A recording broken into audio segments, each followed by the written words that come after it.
Reform or Revolution. Rosa Luxemburg. Foreign Languages Press. Foreign Languages Press. Collection. Foundations. #3. Contact flpress@protonmail.com. http Foreign Languages Press. Paris. 2020. Isbn. 978 491,182-18. T is edition of Reform or Revolution. Is a reprint of the revised second edition, 1908. The is book is under license attribution non-commercial share alike 4 international CC by NCSA 4 ATTEs. creativecommons.org. Licenses by NCSA 4. Contents. Introduction. 1. Chapter 1. The Opportunist Method 5. Chapter 2. The Adaptation of Capital 11. Chapter 3. The Realization of Socialism through Social 21. Reforms. Chapter 4. Capitalism and the State 29. Chapter 5. The Consequences of Social Reformism, and 35. General Nature of Reformism. Chapter 6. Economic Development and Socialism, 43. Chapter 7. Cooperatives, Unions, Democracy.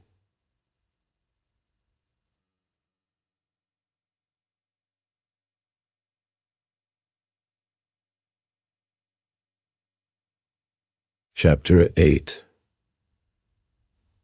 Conquest of Political Power, 61. Chapter 9. Collapse, 71. Chapter 10. Opportunism in Theory and Practice, 77. Introduction. Introduction. At first view, the title of this work may be found surprising. Can the social democracy be against reforms? Can we contrapose the social revolution, the transformation of the existing order, our final goal, to social reforms? Certainly not. The daily struggle for reforms, for the amelioration of the condition of the workers within the framework of the existing social order, and for democratic institutions, offers to the social democracy the only means of engaging in the proletarian class war and working in the direction of the final goal, the conquest of political power and the suppression of wage labor. Between social reforms and revolution there exists for the social democracy an indissoluble tie. The struggle for reforms is its means, the social revolution its aim. It is in Eduard Bernstein's theory, presented in his articles on Problems of Socialism, Neue Zeit of 1897-98, and in his book Die Voraussetzungen des Sozialismus und die Aufgaben der Sozialdemokratie that we find, for the first time, the opposition of the two factors of the labor movement. His theory tends to counsel us to renounce the social transformation, the final goal of social democracy, and, inversely, to make of social reforms the means of the class struggle its aim. Bernstein himself has very clearly and characteristically formulated this viewpoint when he wrote, "The ultimate aim of socialism is nothing, but the movement is everything." 2 and done. But since the final goal of socialism constitutes the only decisive factor distinguishing the social democratic movement from bourgeois democracy and from bourgeois radicalism, the only factor transforming the entire labor movement from a vain effort to repair the capitalist order into a class struggle against this order, for the suppression of this order, the question, reform or revolution, as it is posed by Bernstein, equals for the social democracy the question, to be or not to. 1. Eduard Bernstein, Evolutionary Socialism, Theoreticism and Affirmation, 1899. Edith C. Harvey, Transdustigo, New York, B.W. Wipsch, 1909. 2. Ibid. Conclusion. 1. Reform or revolution. B. To. In the controversy with Bernstein and his followers, everybody in the party ought to understand clearly it is not a question of this or that method of struggle or the use of this or that set of tactics, but of the very existence of the social democratic movement. Upon a casual consideration of Bernstein's theory, this may appear like an exaggeration. Does he not continually mention the social democracy and its aims? Does he not repeat again and again in very explicit language that he too strives toward the final goal of socialism, but in another way? Does he not stress particularly that he fully approves of the present practice of the social democracy? That is all true, to be sure. It is also true that every new movement, when it first elaborates its theory and policy, begins by finding support in the preceding movement, though it may be in direct contradiction with the latter. It begins by suiting itself to the forms found at hand, and by speaking the language spoken hereto. In time, the new grain breaks through the old husk. The new movement finds its forms and its own language. To expect an opposition against scientific socialism at its very beginning, to express itself clearly, fully, and to the last consequence on the subject of its real content, to expect it to deny openly and bluntly the theoretic basis of the social democracy, would amount to underrating the power of scientific socialism. Today, he who wants to pass as a socialist, and at the same time declare war on Marxian doctrine, the most stupendous product of the human mind in the century, must begin with involuntary esteem for Marx. He must begin by acknowledging himself to be his disciple, by seeking in Marx's own teachings the points of support for an attack on the latter, while he represents this attack as a further development of Marxian doctrine. On this account, we must, unconcerned by its outer forms, pick out the sheathed kernel of Bernstein's theory. This is a matter of urgent necessity for the broad layers of the industrial proletariat in our party. No coarser insult, no baser aspersion, can be thrown against the workers than the remarks,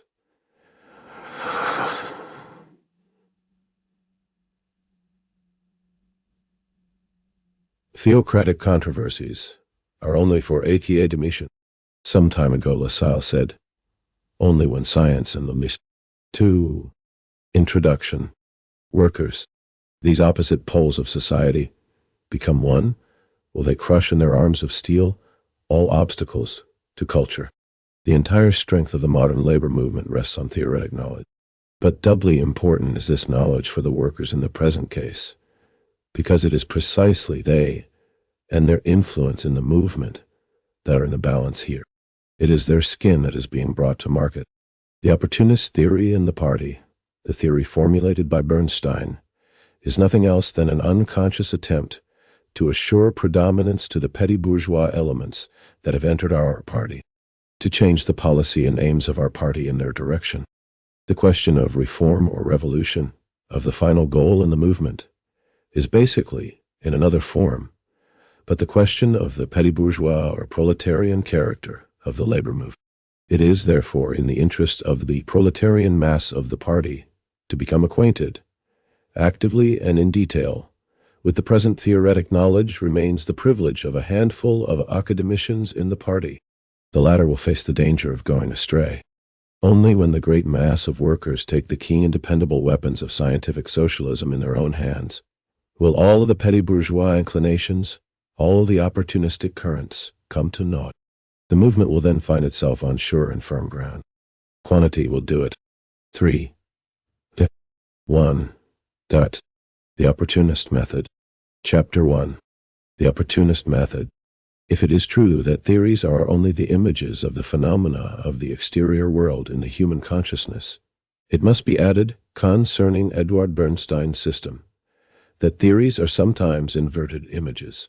Think of a theory of instituting socialism by means of social reforms in the face of the complete stagnation of the reform movement in Germany.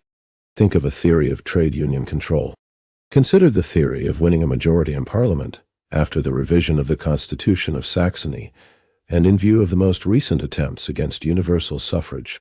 However, the pivotal point of Bernstein's system is not located in his conception of the practical tasks of the social democracy.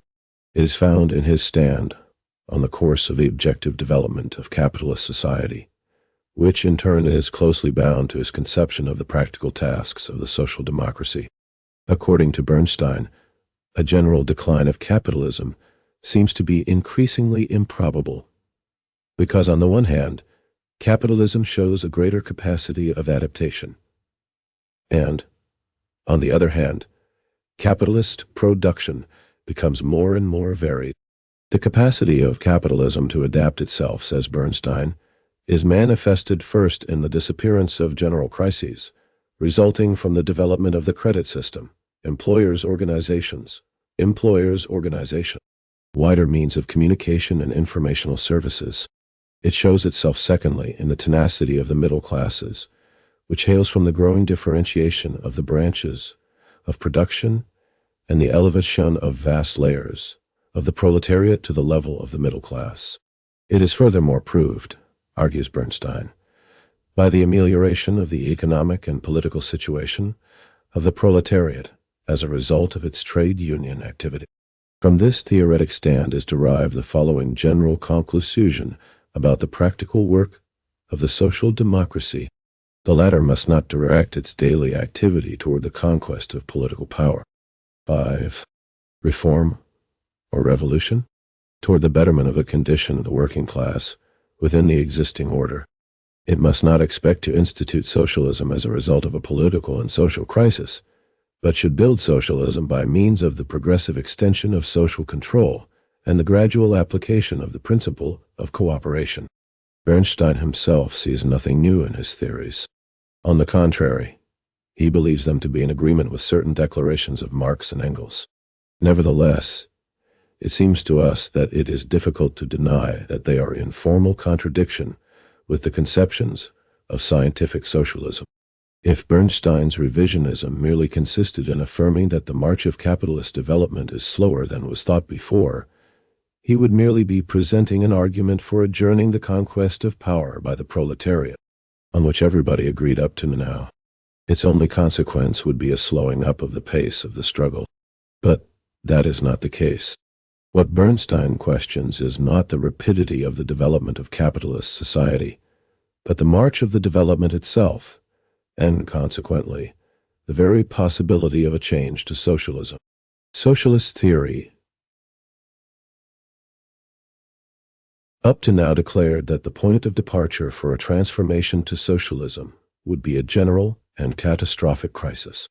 We must distinguish in this outlook two things: the fundamental idea and its exterior form. The fundamental idea consists of the affirmation that capitalism, as a result of its own inner contradictions, moves toward a point when it will be unbalanced, when it will simply become impossible. There were good reasons for conceiving that juncture in the form of a catastrophic general commercial crisis, but that is of secondary importance when the fundamental idea is considered. The scientific basis of socialism rests, as is well known, on three principal results of capitalist development. First, on the growing anarchy of capitalist economy, leading inevitably to its ruin. Second, on the progressive socialization of the process of production, which creates the germs of the future social order. And third, on the increased organiza. 6. 1. T. The opportunist method. Tion and consciousness of the proletarian class, which constitutes the active factor in the coming revolution. Bernstein pulls away from the first of the three fundamental supports of scientific socialism. He says that capitalist development does not lead to a general economic collapse. He does not merely reject a certain form of the collapse. He rejects the very possibility of collapse. He says textually, one could claim that by collapse of the present society is meant something else than a general commercial crisis, worse than all others. That is a complete collapse of the capitalist system, brought about as a result of its own contradictions. And to this he replies, with the growing development of society, a complete and almost general collapse of the present system of product.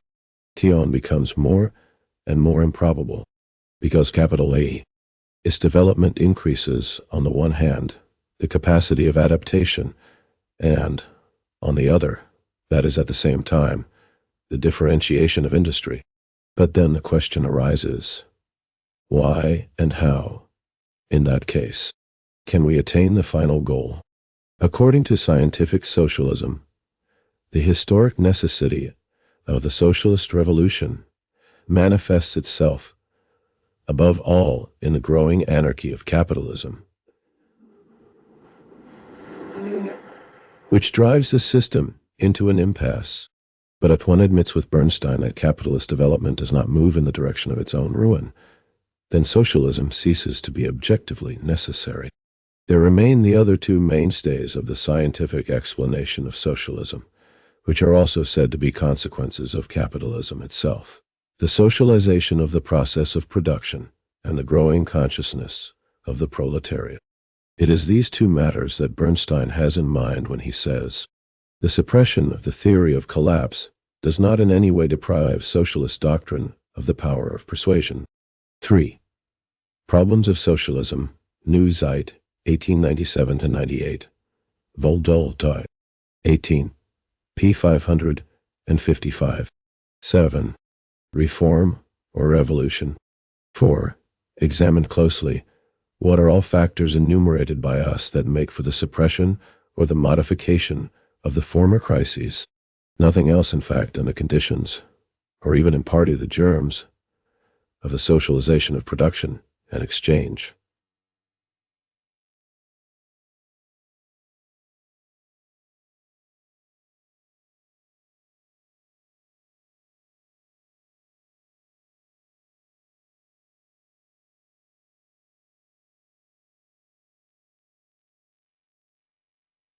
Very little reflection is needed to understand that here too we face a false conclusion.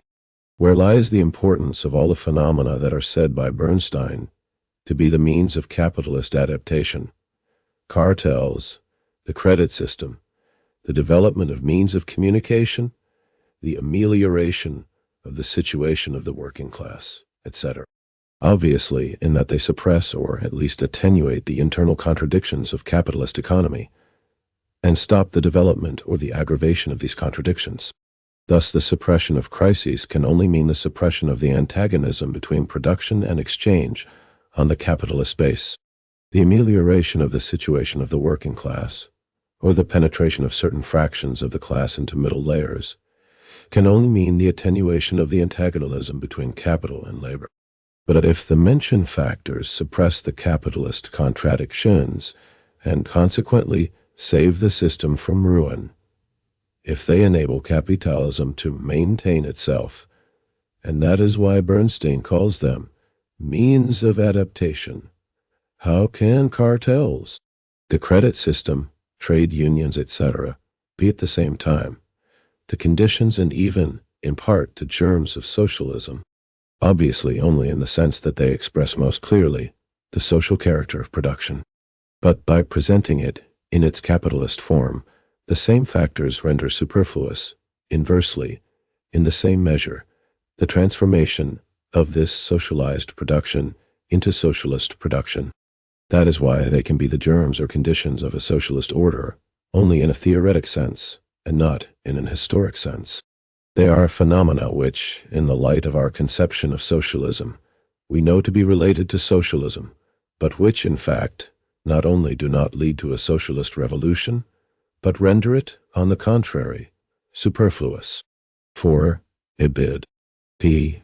554. 8. 1. The opportunist method. There remains one force making for socialism: the class consciousness of the proletariat.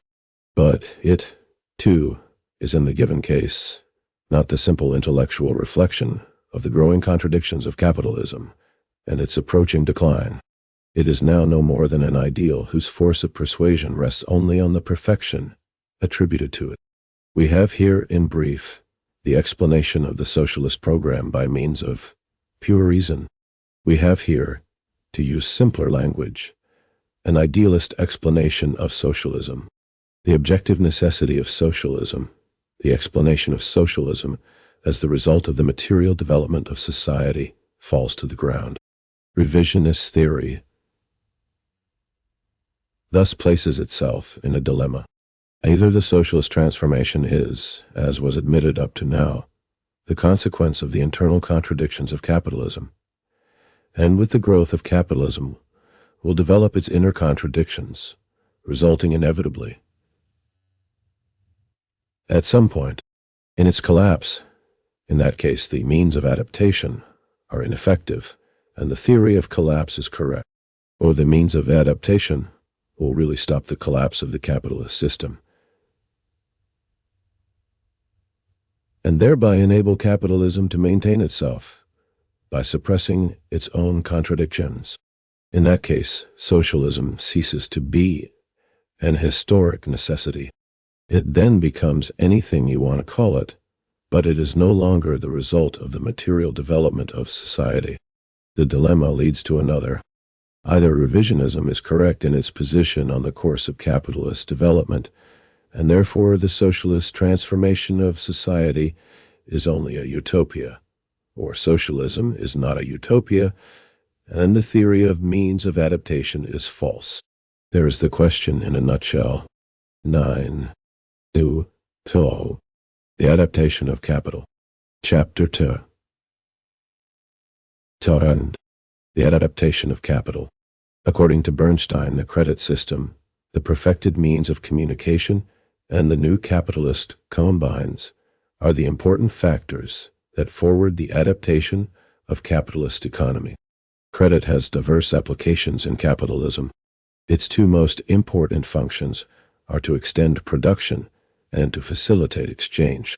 When the inner tendency of capitalist production to extend boundlessly strikes against the restricted dimensions of private property, credit appears as a means of surmounting these limits in a particular capitalist manner. Credit, through shareholding, combines in one magnitude of capital a large number of individual capitals. It makes available to each capitalist the use of other capitalists' money in the form of industrial credit. As commercial credit, it accelerates the exchange of commodities, and therefore the return of capital into production, and thus aids the entire cycle of the process of production. The manner in which these two principal functions of credit influence the formation of crises is quite obvious. If it is true that crises appear as a result of the contradiction existing between the capacity of extension, the tendency of production to increase, and the restricted consumption capacity of the market, credit is precisely, in view of what was stated above, the specific means that makes this contradiction break out as often as possible. To begin with, it increases disproportionately the capacity of the extension of production, and thus constitutes an inner motive force that is constantly pushing production to exceed the limits of the market. But credit strikes from two sides. After having, as a factor of the process of production, provoked overproduction, credit, as a factor of exchange, destroys, during the crisis, the very productive forces it itself created. At the first symptom of the crisis, credit melts away. It abandons exchange where it would still be found indispensable, and appearing instead ineffective and useless there where some exchange still continues, it reduces to a minimum the consumption capacity of the market. 11. Reform or revolution. Besides having these two principal results, credit also influences the formation of crises in the following ways.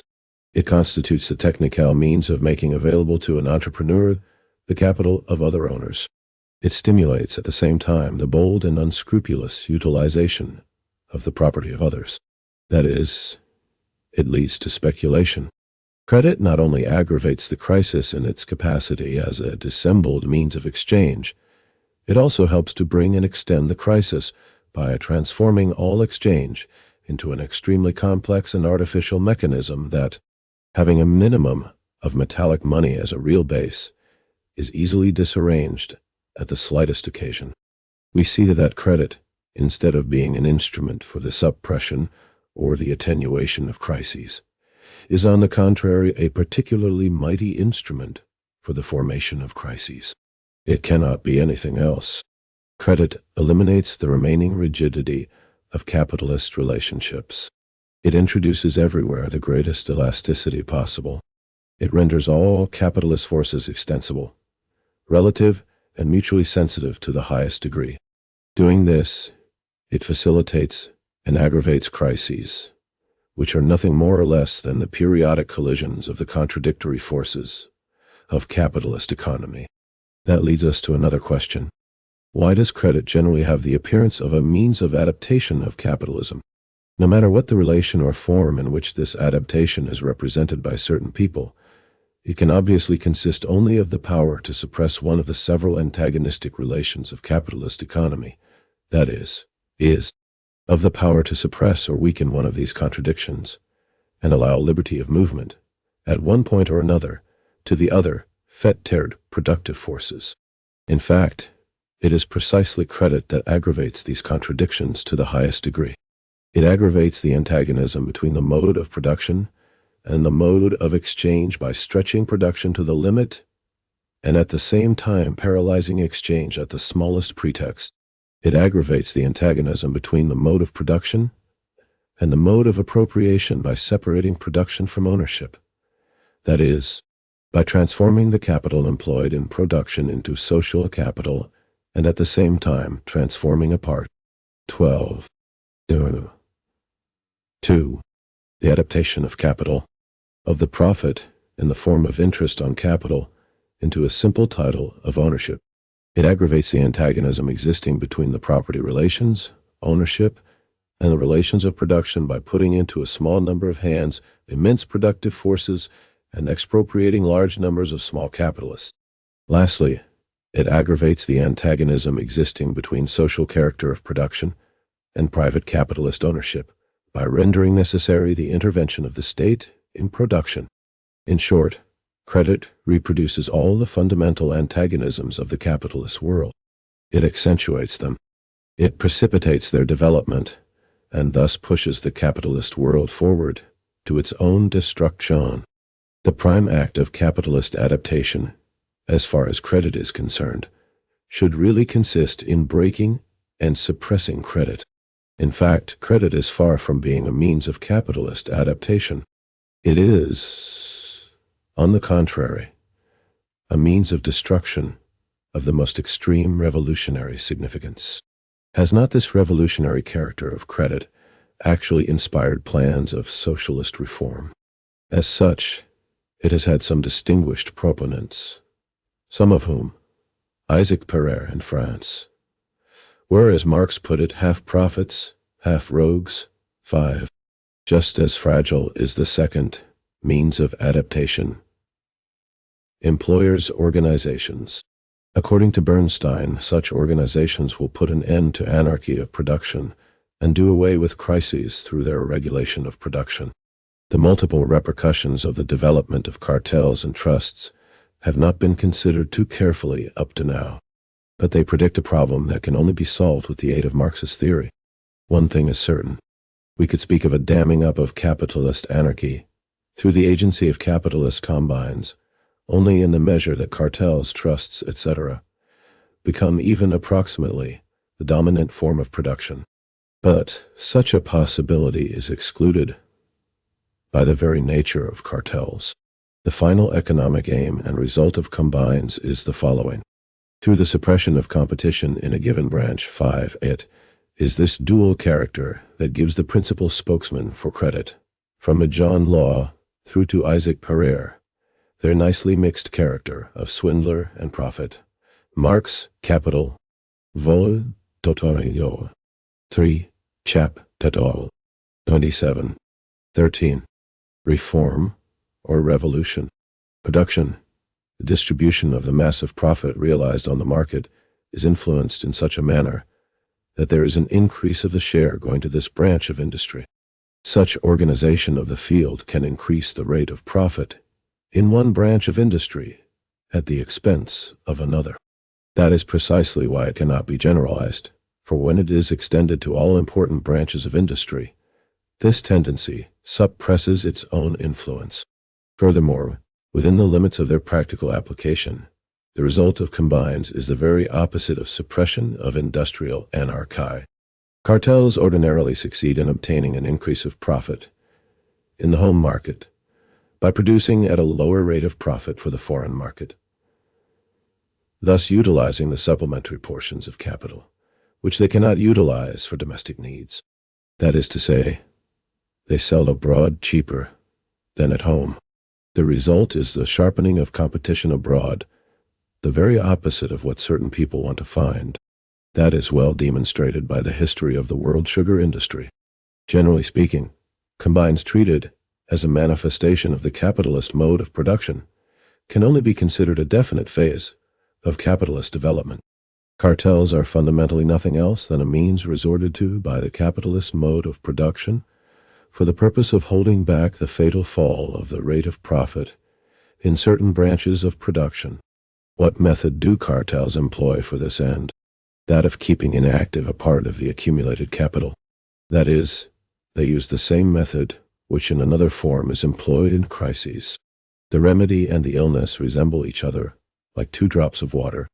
Indeed, the first can be considered the lesser evil, only up to a certain point, when the outlets of disposal begin to shrink, and the world market has been extended to its limit, and has become exhausted through the competition of the capitalist countries. And sooner or later that is bound to come. Then the forced partial idleness of capital will reach such dimensions that the remedy will become transformed into a malady, and capital, already pretty much socialized through regulation, will tend to revert again to the form of individual capital. In the face of the increased difficulties of finding markets, each individual portion. 14. 2. The adaptation of capital. Capital will prefer to take its chances alone. At that time, the large regulating organizations will burst like soap bubbles and give way to aggravated competition. In a general way, cartels, just like credit, appear therefore as a determined phase of capitalist development, which in the last analysis aggravates the anarchy of the capitalist world and expresses and rip-ends its internal contradictions. Cartels aggravate the antagonism existing between the mode of production and exchange by sharpening the struggle between the producer and consumer, as is the case especially in the United States. They aggravate, furthermore, the antagonism existing between the mode of production and the mode of appropriation by opposing, in the most brutal fashion, to the working class the superior force of organized capital, and thus increasing the antagonism between capital and labor.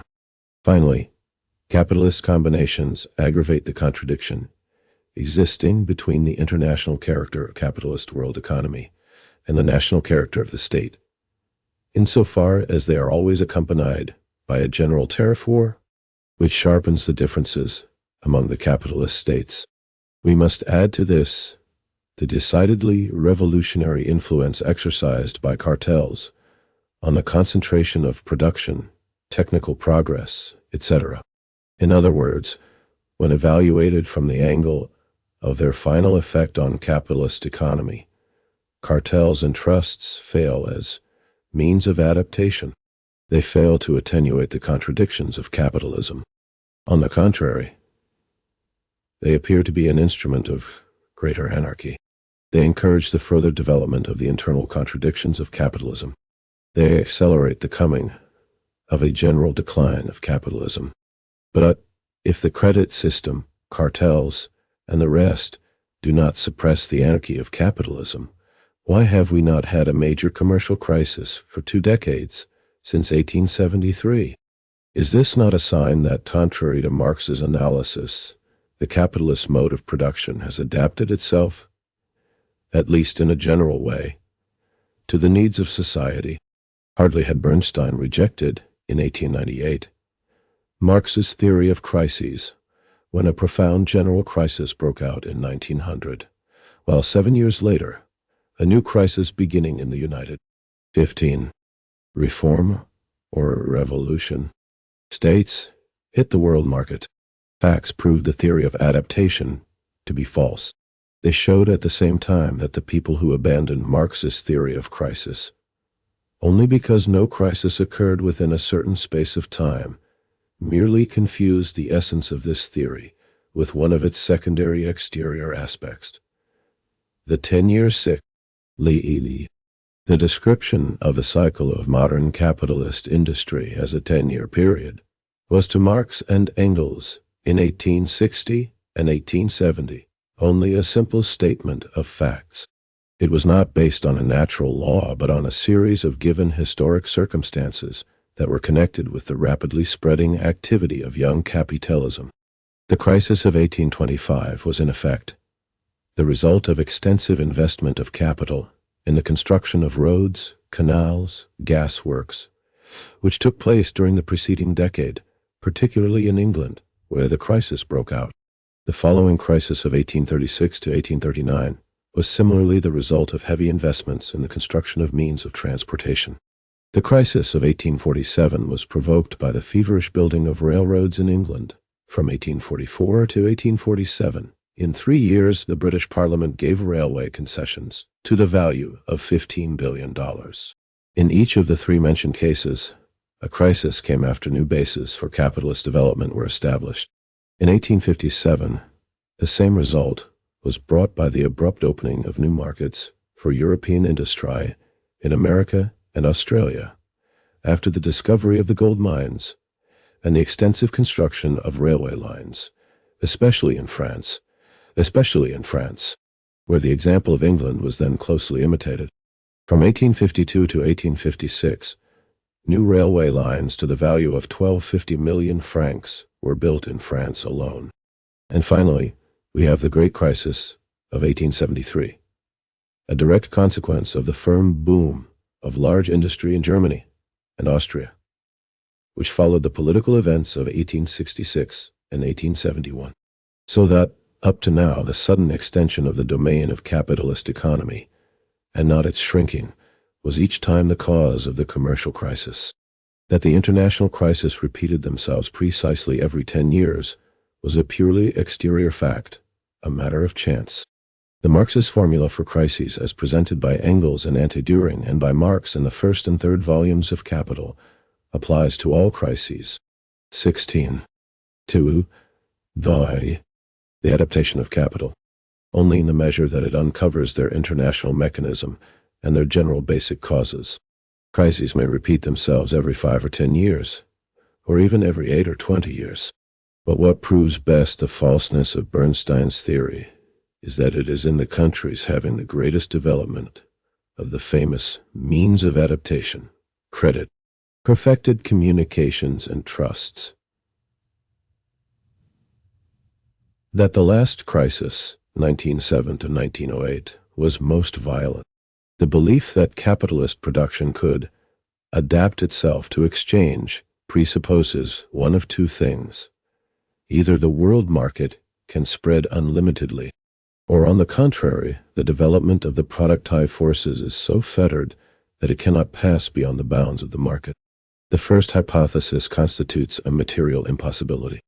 The second is rendered just as impossible by the constant technical progress that daily creates new productive forces in all branches.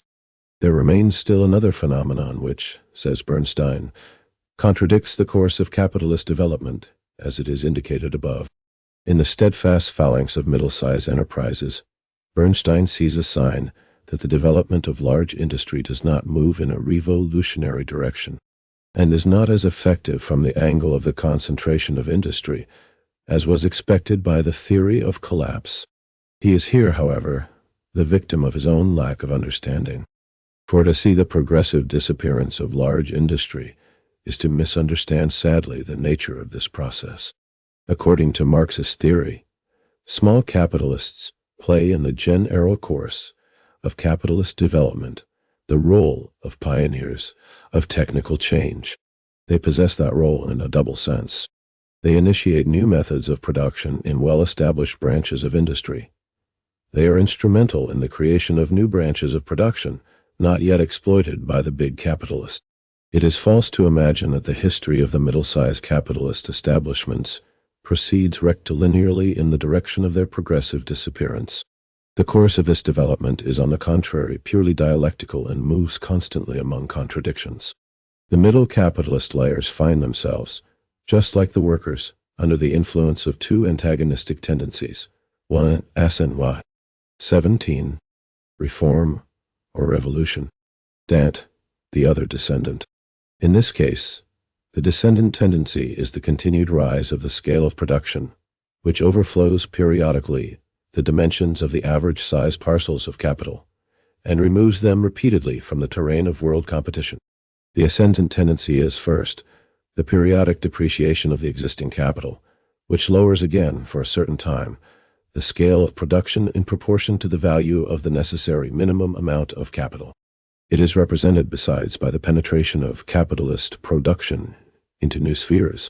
The struggle of the average-size enterprise against big capital cannot be considered a regularly proceeding battle in which the troops of the weaker party continue to melt away directly and quantitatively. It should be rather regarded as a periodic mowing down of the small enterprises, which rapidly grow up again, only to be mowed down once more by large industry. The two tendencies play ball with the middle capitalist layers. The descending tendency must win in the end. The very opposite is true about the development of the working class.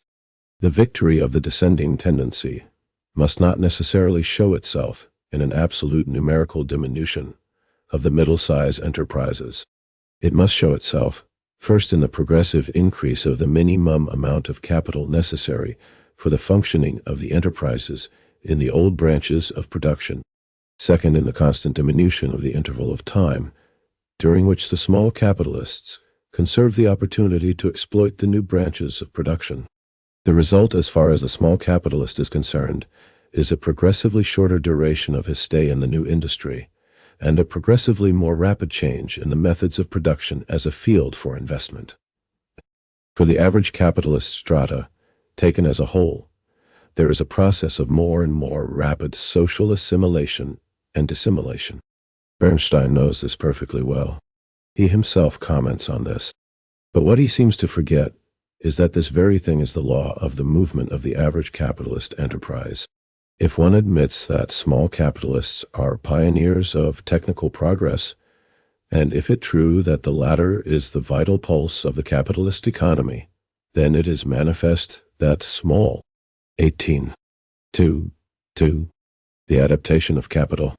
Capitalists are an integral part of capitalist development, which can only disappear together with it, new capitalist development. The progressive disappearance of the middle-size enterprise, in the absolute sense considered by Bernstein, means not, as he thinks, the revolutionary course of capitalist development, but precisely the contrary, the cessation, the slowing up of development. The rate of profit, i.e., the relative growth in capital, is particularly important for all new offshoots of capital that organize themselves independently. And if capital formation were to fall exclusively into the hands of a few existing big capitals, for whom the mass of profit outweighs the rate, the animating fire of production would be totally extinguished. It would die out.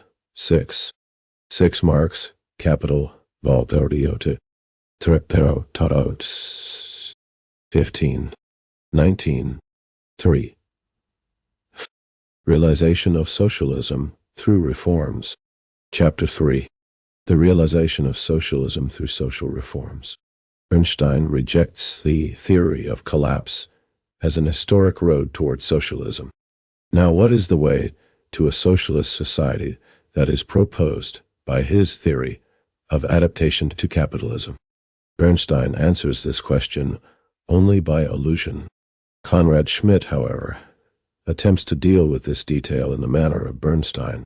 According to him, the trade union struggle for hours and wages and the political struggle for reforms will lead to a progressively more extensive control over the conditions of production. And, as the rights of the capitalist proprietor will be diminished through legislation, he will be reduced in time to the role of a simple administrator. The capitalist will see his property lose more and more value to himself, till finally, the direction and administration of exploitation will be taken from him entirely, and collective exploitation instituted. Therefore, trade unions, social reforms, and, adds Bernstein, the political democratization of the state are the means of the progressive realization of socialism. But the fact is that the principal function of trade unions, and this was best explained by Bernstein himself in Neue Zeit in 1891, consists in providing the workers with a means of realizing the capitalist law of wages, that is to say, the sale of their labor power at current market prices. Trade unions enabled the proletariat to utilize at each instant the conjuncture of the market. But these conjunctures, 1. The labor demand determined by the state of production. 2. The labor supply created by the proletarianization of the middle strata of society and the natural reproduction of the working classes. And 3. The momentary degree of productivity of labor. These remain outside of the sphere of influence of the trade unions. Trade unions cannot suppress the law of wages. Under the most favorable circumstances, the best they can do is 21. Reform or revolution, to impose on capitalist exploitation the normal limit of the moment. They have not, however, the power to suppress exploitation itself, not even gradually. Schmidt, it is true, sees the present trade union movement in a feeble initial stage. He hopes that, in the future, the trade union movement will exercise a progressively increased influence over the regulation of production. But by the regulation of production, we can only understand two things: intervention in the technical domain of the process of production and fixing the scale of production itself. What is the nature of the influence exercised by trade unions in these two departments? It is clear that in the technique of production, the interest of the capitalist agrees, up to a certain point, with the progress and development of capitalist economy. It is his own interest that pushes him to make technical improvements. But the isolated worker finds himself in a decidedly different position. Each technical transformation contradicts his interests. It aggravates his helpless situation by depreciating the value of his labor power and rendering his work more intense, more monotonous, and more difficult. Insofar as trade unions can intervene in the technical department of production, they can only oppose technical innovation. But here, they do not act in the interest of the entire working class and its emancipation, which accords rather with technical progress, and therefore, with the interest of the isolated capitalist. They act here in a reactionary direction. And in fact, we find efforts on the part of workers to intervene in the technical part of production, not in the future, where Schmidt looks for it, but in the past of the trade union movement. Such efforts characterize the old phase of English trade unionism, up to 1860, when the British organizations were still tied to medieval, corporative vestiges, and found inspiration in the outworn principle of a fair day's wage for a fair day's labor, as expressed by Webb in his History of Trade Unionism. 7. On the other hand, the effort of the labor unions to fix the scale of production and the prices of commodities is a recent phenomenon. 7. Webb, Sidney, and Beatrice. History of Trade Unionism, 1894, 22. 3. Realization of socialism through reforms. Only recently have we witnessed such attempts, and again in England. In their nature and tendencies, these efforts resemble those dealt with above. What does the active participation of trade unions in fixing the scale and cost of production amount to? It amounts to a cartel of workers and entrepreneurs in a common stand against the consumer and especially rival entrepreneurs. In no way is the effect of this any different from that of ordinary employers' associations. Basically, we no longer have here a struggle between labor and capital, but the solidarity of capital and labor against the total consumers. Considered for its social worth, it is seen to be a reactionary move that cannot be a stage in the struggle for the emancipation of the proletariat, because it connotes the very opposite of the class struggle. Considered from the angle of practical application, it is found to be a utopia which, as shown by a rapid examination, cannot be extended to the large branches of industry producing for the world market, so that the scope of trade unions is limited essentially to a struggle for an increase of wages and the reduction of labor time. That is to say, to efforts at regulating capitalist exploitation as they are made necessary by the momentary situation of the old world market. But labor unions can in no way influence the process of production itself. Moreover, trade union development moves, contrary to what is asserted by Conrad Schmidt, in the direction of a complete detachment of the labor market from any immediate relation to the rest of the market. That is shown by the fact that even attempts to relate labor contracts to the general situation of production by means of a system of sliding wage scales have been outmoded with historic development. The British labor unions are moving farther and farther away from such efforts. Even within the effective boundaries of its activity, the trade union movement cannot spread in the unlimited way claimed for it by the theory of adaptation. On the contrary, if we examine the large factors of social development, we see that we are not moving toward an epoch marked by a victorious development of trade unions, but rather toward a time when the hardships of labor unions will increase. Once Indus 23. Reform or revolution. Trial development has attained its highest possible point, and capitalism has entered its descending phase on the world market. The trade union struggle will become doubly difficult. In the first place, the objective conjuncture of the market will be less favorable to the sellers of labor power, because the demand for labor power will increase at a slower rate and labor supply more rapidly than at present. In the second place, the capitalists themselves, in order to make up for losses suffered on the world market, will make even greater efforts than at present to reduce the part of the total product going to the workers in the form of wages. The reduction of wages is, as pointed out by Marx, one of the principal means of retarding the fall of profit. The situation in England already offers us a picture of the beginning of the second stage of trade union development. Trade union action is reduced of necessity to the simple defense of already realized gains, and even that is becoming more and more difficult.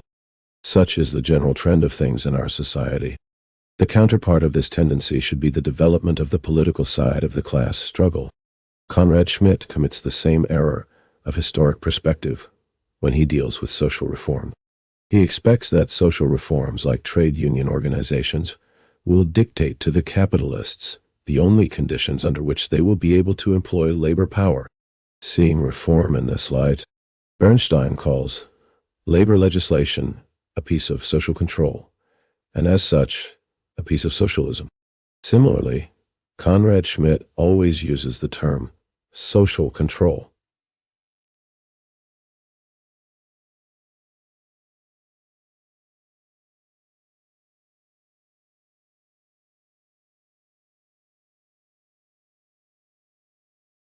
When he refers to labor protection laws. Once he has thus happily transformed the state into society, he confidently adds, that is to say, the rising working class.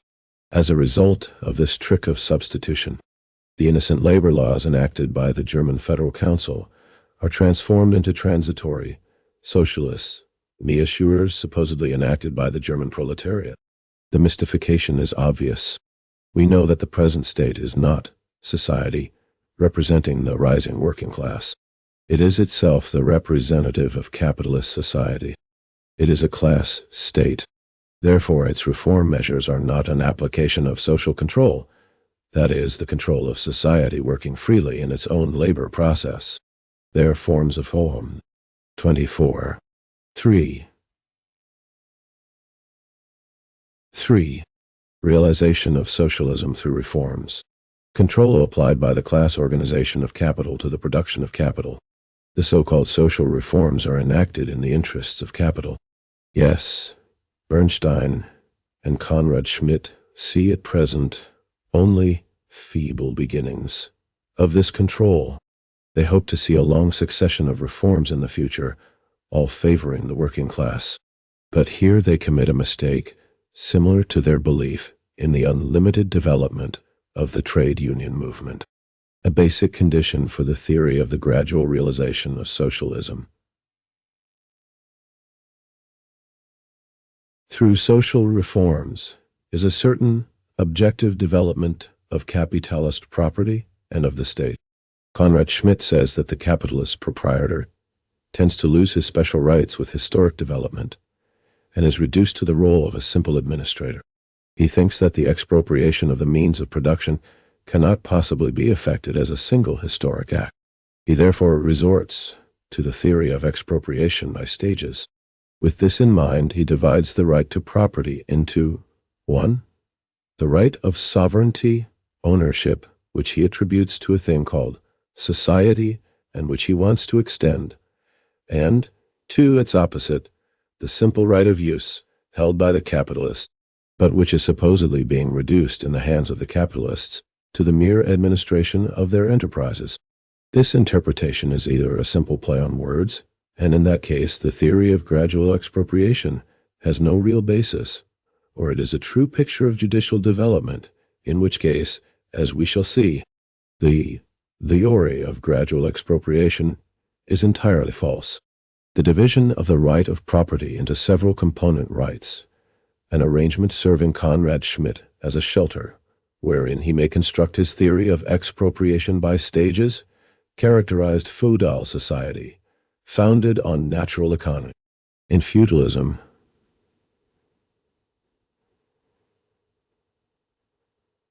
the total product was shared among the social classes of the time, on the basis of the personal relations existing between the feudal lord and his serfs or tenants. The decomposition of property into several partial rights reflected the manner of distribution of the social wealth of that period. With the passage to the production of commodities and the dissolution of all personal bonds among the participants in the process of production. 25. Reform or revolution. The relation between men and things, that is to say, private property, became reciprocally stronger.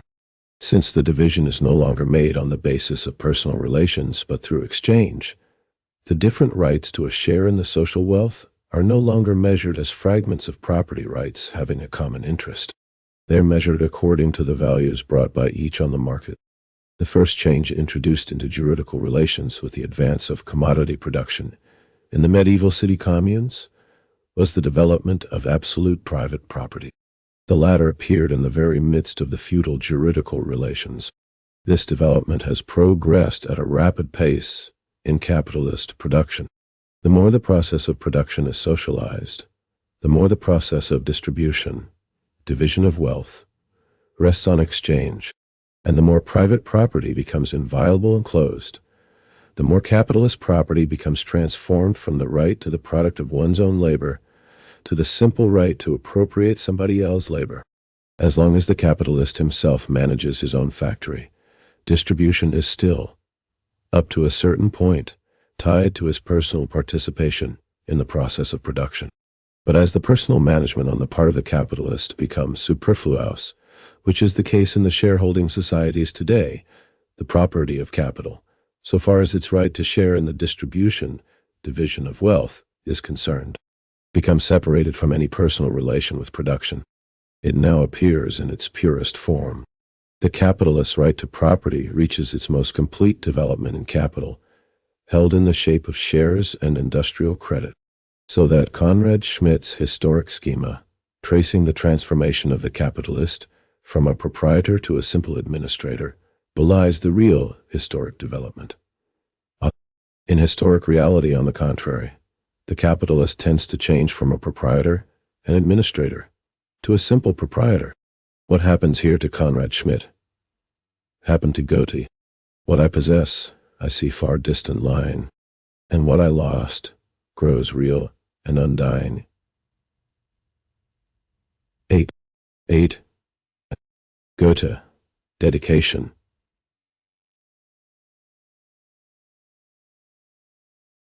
In Faust, 1808, trans. Bayard Taylor, 1871. 26. 3. Realization of socialism through reforms. Just as Schmidt's historic schema travels, economically, backwards from a modern shareholding society to an artisan's shop, so, juridically, he wishes to lead back the capitalist world into the old feudal shell of the Middle Ages. Also, from this point of view, social control appears in reality under a different aspect than seen by Conrad Schmidt. What functions today as social control, labor legislation, the control of industrial organizations, through shareholding, etc., has absolutely nothing to do with his supreme ownership, far from being, as Schmidt believes, a reduction of capitalist ownership. His social control is, on the contrary, a protection of such ownership. Or, expressed from the economic viewpoint, it is not a threat to capitalist exploitation, but simply the regulation of exploitation. When Bernstein asks if there is more or less of socialism in a labor protective law, we can assure him that, in the best of labor protective laws, there is no more socialism than in a municipal ordinance regulating the cleaning of streets or the lighting of street lamps. 27. 4. Capitalism and the State. Chapter 40. Capitalism and the State. The second condition of the gradual realization of socialism is, according to Bernstein, the evolution of the state in society. It has become a commonplace to say that the present state is a class state. This, too, like referring to capitalist society, should not be understood in a rigorous absolute manner, but dialectically. The state became capitalist with the political victory of the bourgeoisie. Capitalist development modifies essentially the nature of the state, widening its sphere of action, constantly imposing on its new functions, especially those affecting economic life, making more and more necessary its intervention and control in society. In this sense, capitalist development prepares little by little the future fusion of the state to society. It prepares, so to say, the return of the function of the state to society. Following this line of thought, one can speak of an evolution of the capitalist state into society, and it is undoubtedly what Marx had in mind when he referred to labor legislation as the first conscious intervention of society in the vital social process, a phrase upon which Bernstein leans heavily. But on the other hand, the same capitalist development realizes another transformation in the nature of the state. The present state is, first of all, an organization of the ruling class. It assumes functions favoring social developments, specifically because, and in the me assure, that these interests and social developments coincide, in a general fashion, with the interests of the dominant class.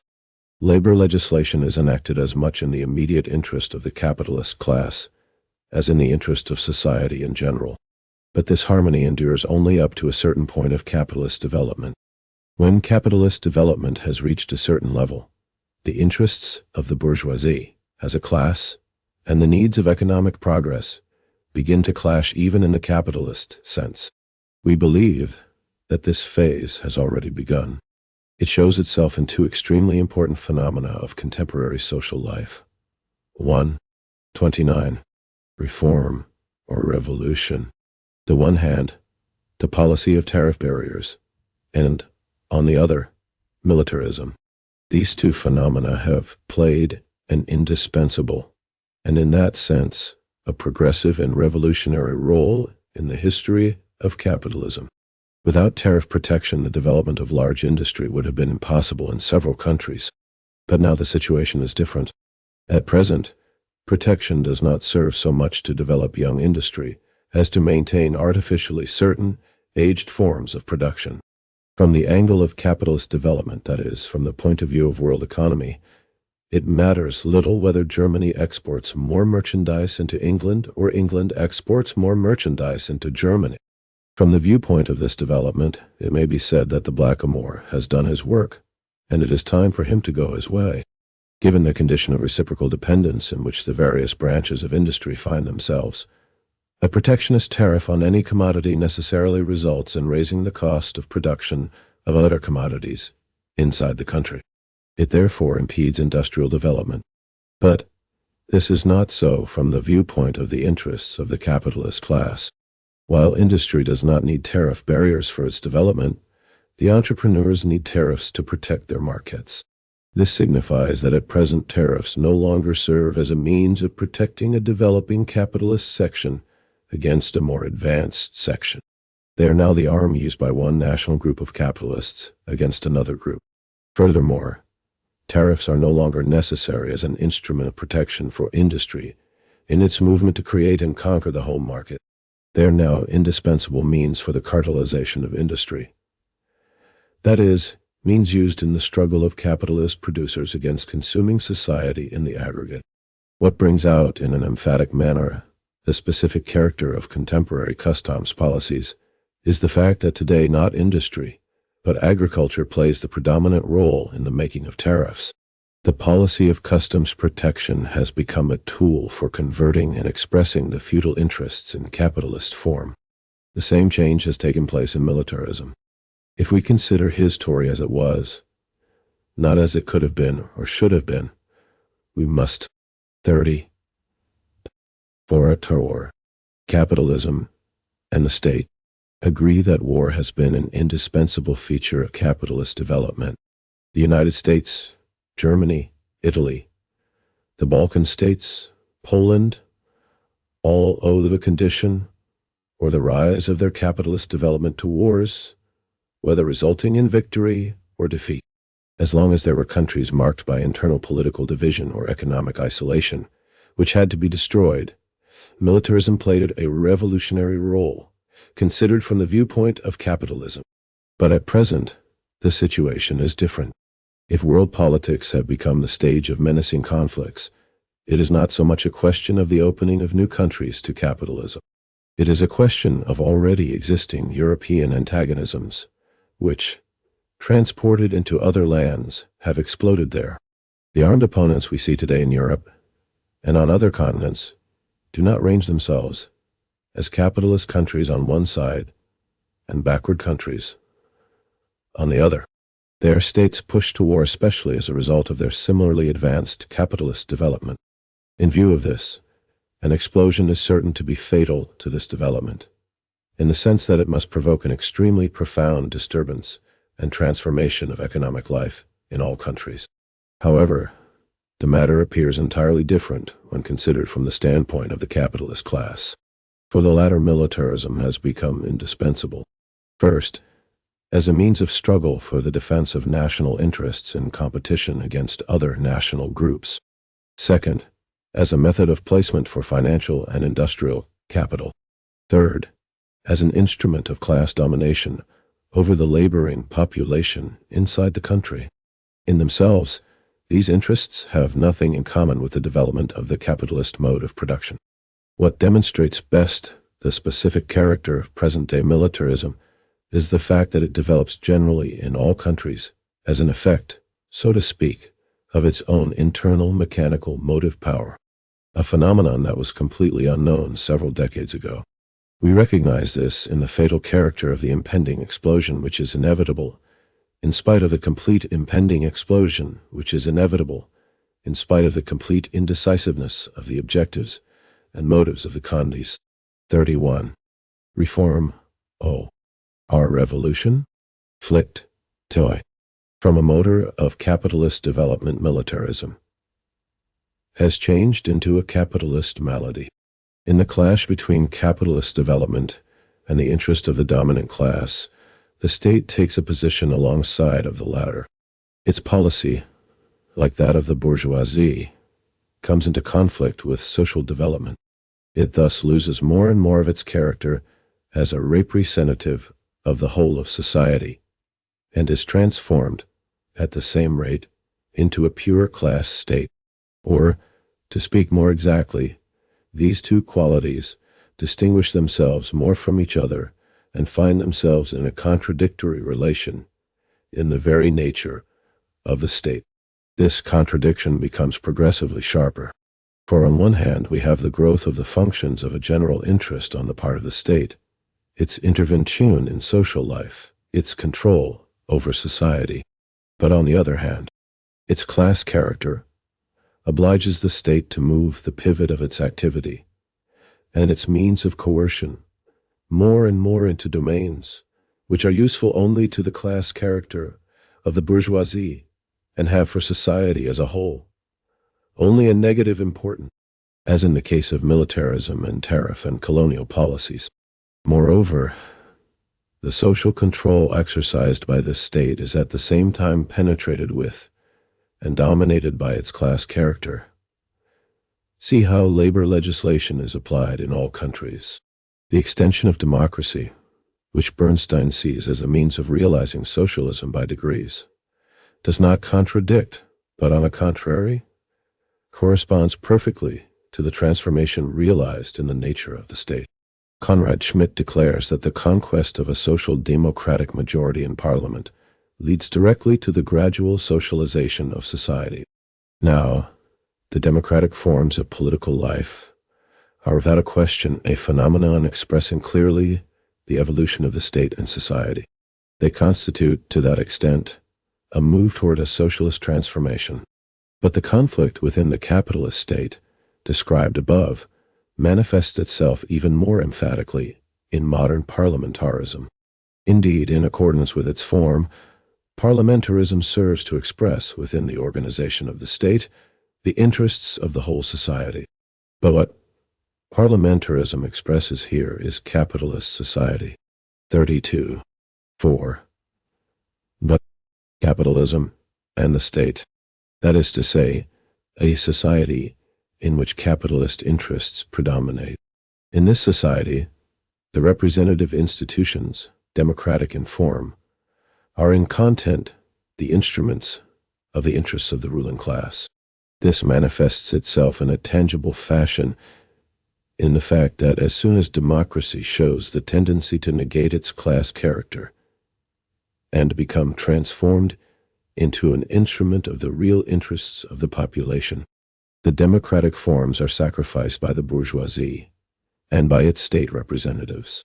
That is why the idea of the conquest of a parliamentary reformist majority is a calculation which, entirely in the spirit of bourgeois liberalism, preoccupies itself only with one side, the formal side of democracy, but does not take into account the other side, its real content. All in all, parliamentarism is not a directly socialist element, impregnating gradually the whole capitalist society. It is, on the contrary, a specific form of the bourgeois class state, helping to ripen and develop the existing antagonisms of capitalism. In the light of the history of the objective development of the state, Bernstein's and Conrad Schmidt's belief that increased social control results in the direct introduction of socialism is transformed into a formula that finds itself from day to day in greater contradiction with reality. The theory of the gradual introduction of socialism proposes progressive reform of capitalist property and the capitalist state in the direction of socialism. But in consequence of the objective laws of existing society, one and the other develop in a precisely opposite direction. The process of production is increasingly socialized, and in state intervention, the control of the state over the process of production is extended. But at the same time, private property becomes more and more the form of open capitalist exploitation of the labor of others, and state control is penetrated with the exclusive interests of the ruling class. The state,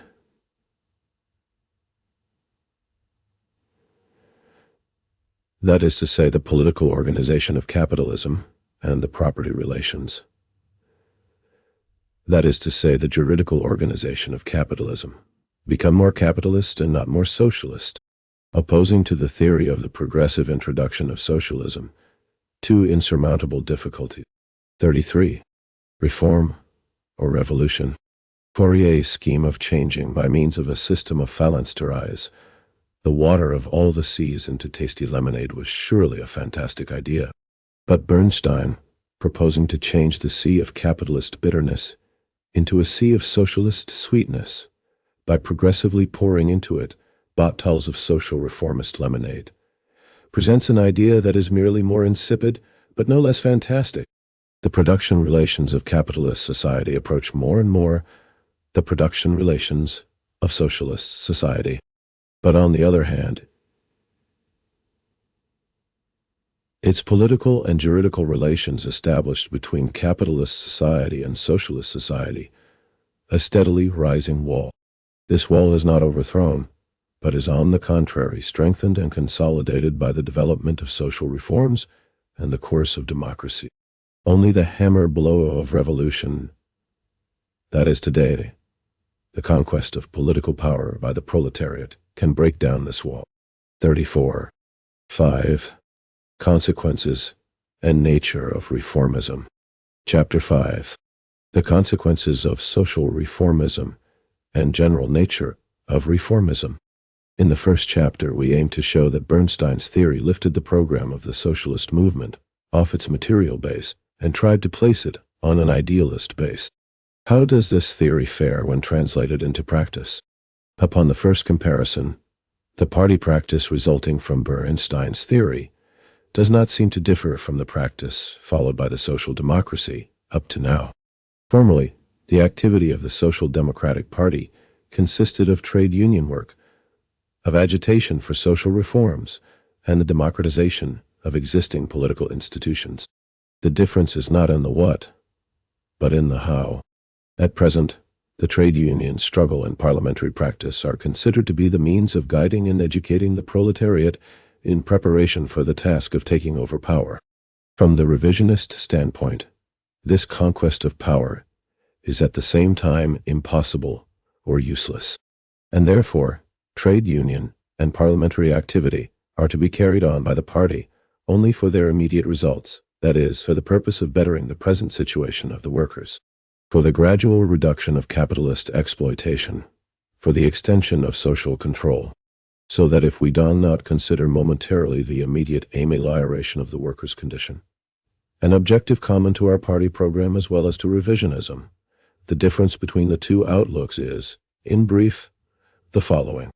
According to the present conception of the party, trade union and parliamentary activity are important for the socialist movement because such activity prepares the proletariat, that is to say, creates the subjective factor of the socialist transformation for the task of realizing socialism.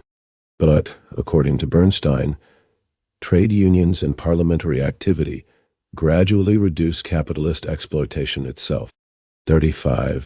Reform or revolution?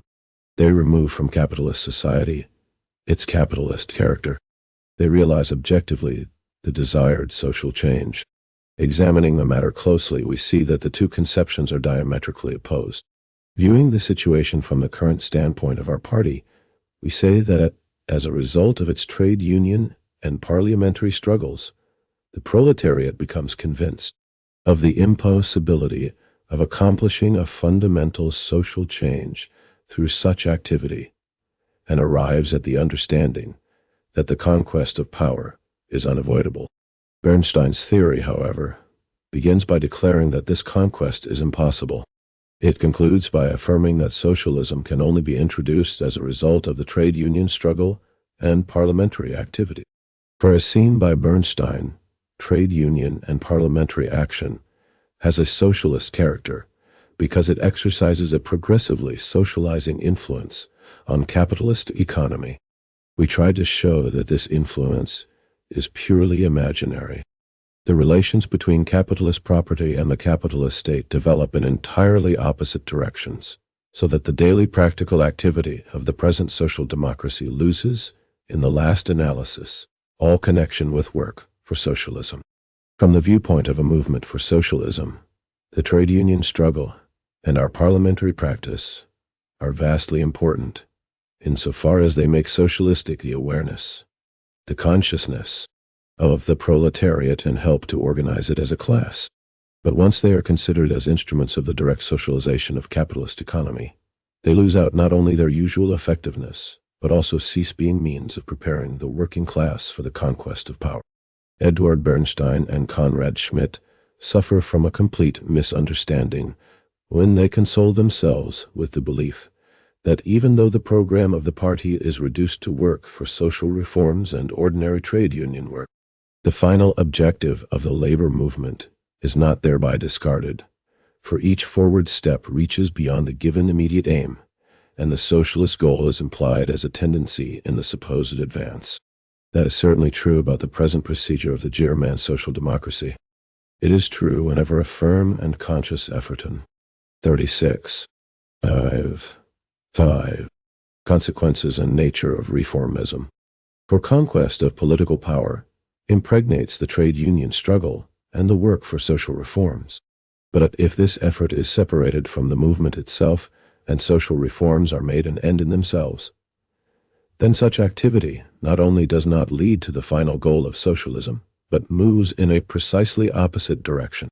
Conrad Schmidt simply falls back on the idea that an apparently mechanical movement, once started, cannot stop by itself, because one's appetite grows with the eating, and the working class will not supposedly content itself with reforms till the final socialist transformation is realized. Now the last mentioned condition is quite real. Its effectiveness is guaranteed by the very insufficiency of capitalist reforms. But the conclusion drawn from it could only be true if it were possible to construct an unbroken chain of augmented reforms leading from the capitalism of today to socialism. This is, of course, sheer fantasy. In accordance with the nature of things as they are, the chain breaks quickly, and the paths that the supposed forward movement can take from the point are many and varied. What will be the immediate result should our party change its general procedure to suit a viewpoint that wants to emphasize the practical results of our struggle? That is, social reforms. As soon as immediate results become the principal aim of our activity, the clear-cut, irreconcilable point of view, which has meaning only insofar as it proposes to win power, will be found more and more inconvenient. The direct consequence of this will be the adoption by the party of a policy of compensation, a policy of political trading, and an attitude of diffident, diplomatic conciliation. But this attitude cannot be continued for a long time. Since the social reforms can only offer an empty promise, the logical consequence of such a program must necessarily be disillusionment. It is not true that socialism will arise automatically from the daily struggle of the working class. Socialism will be the consequence of 1. The growing contradictions of capitalist economy, and 2.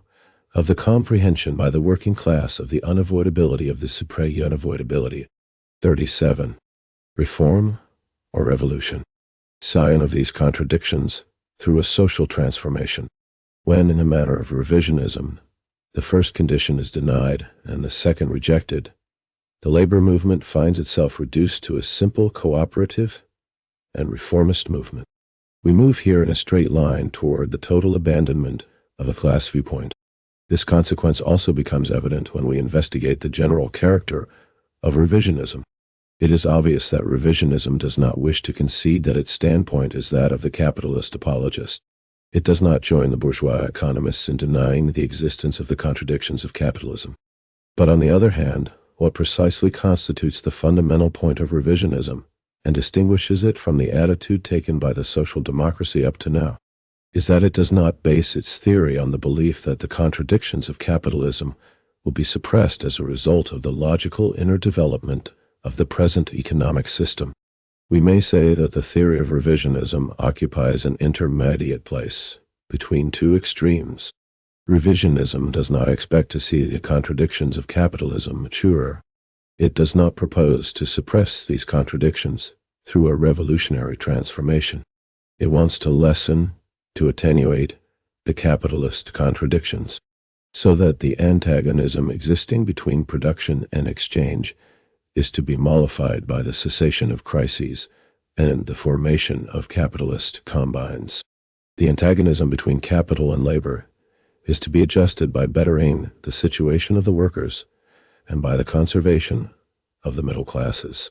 And the contradiction between the class state and society is to be liquidated through increased state control and the progress of democracy. It is true that the present procedure of the social democracy does not consist in waiting for the antagonisms of capitalism to develop and in passing on, only then to the task of suppressing them. On the contrary, the essence of revolutionary procedure is to be guided by the direction of this development.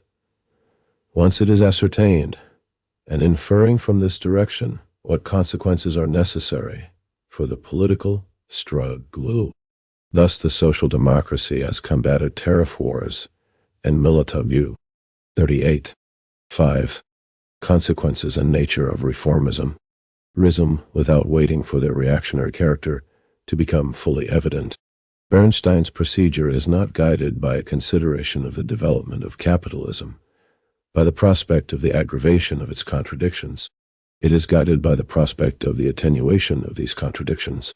He shows this when he speaks of the adaptation of capitalist economy. Now, when can such a conception be correct? If it is true that capitalism will continue to develop in the direction it takes at present, then its contradictions must necessarily become sharper and more aggravated instead of disappearing. The possibility of the attenuation of the contradictions of capitalism presupposes that the capitalist mode of production itself will stop its progress.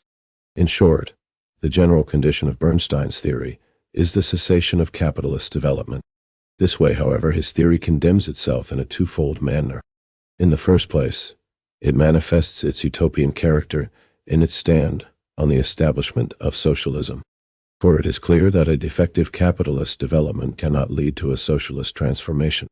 In the second place, Bernstein's theory reveals its reactionary character when it refers to the rapid capitalist development that is taking place at present. Given the development of real capitalism, how can we explain, or rather state, Bernstein's position? We have demonstrated in the first chapter the baselessness of the economic conditions on which Bernstein builds his analysis of existing social relationships. We have seen that neither the credit system nor cartels can be said to be means of adaptation of capitalist economy. We have seen that not even the temporary cessation of crises, nor the survival of the middle class can be regarded as symptoms of capitalist adaptation.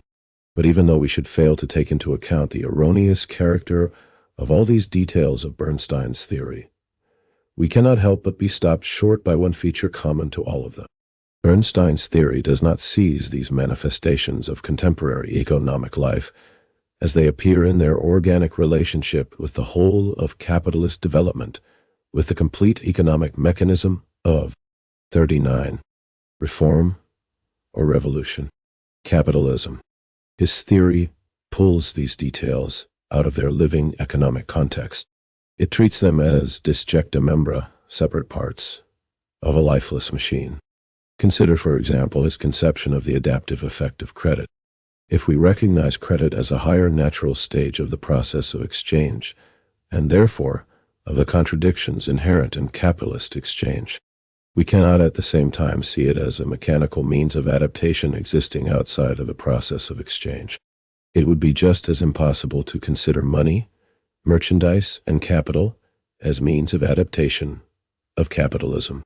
However, credit, like money, commodities, and capital, is an organic link of capitalist economy at a certain stage of its development. Like them, it is an indispensable gear in the mechanism of capitalist economy, and at the same time, an instrument of destruction, since it aggravates the internal contradictions of capitalism. The same thing is true about cartels and the new, perfected means of communication. The same mechanical view is presented by Bernstein's attempt to describe the promise of the cessation of crises as a symptom of the adaptation of capitalist economy.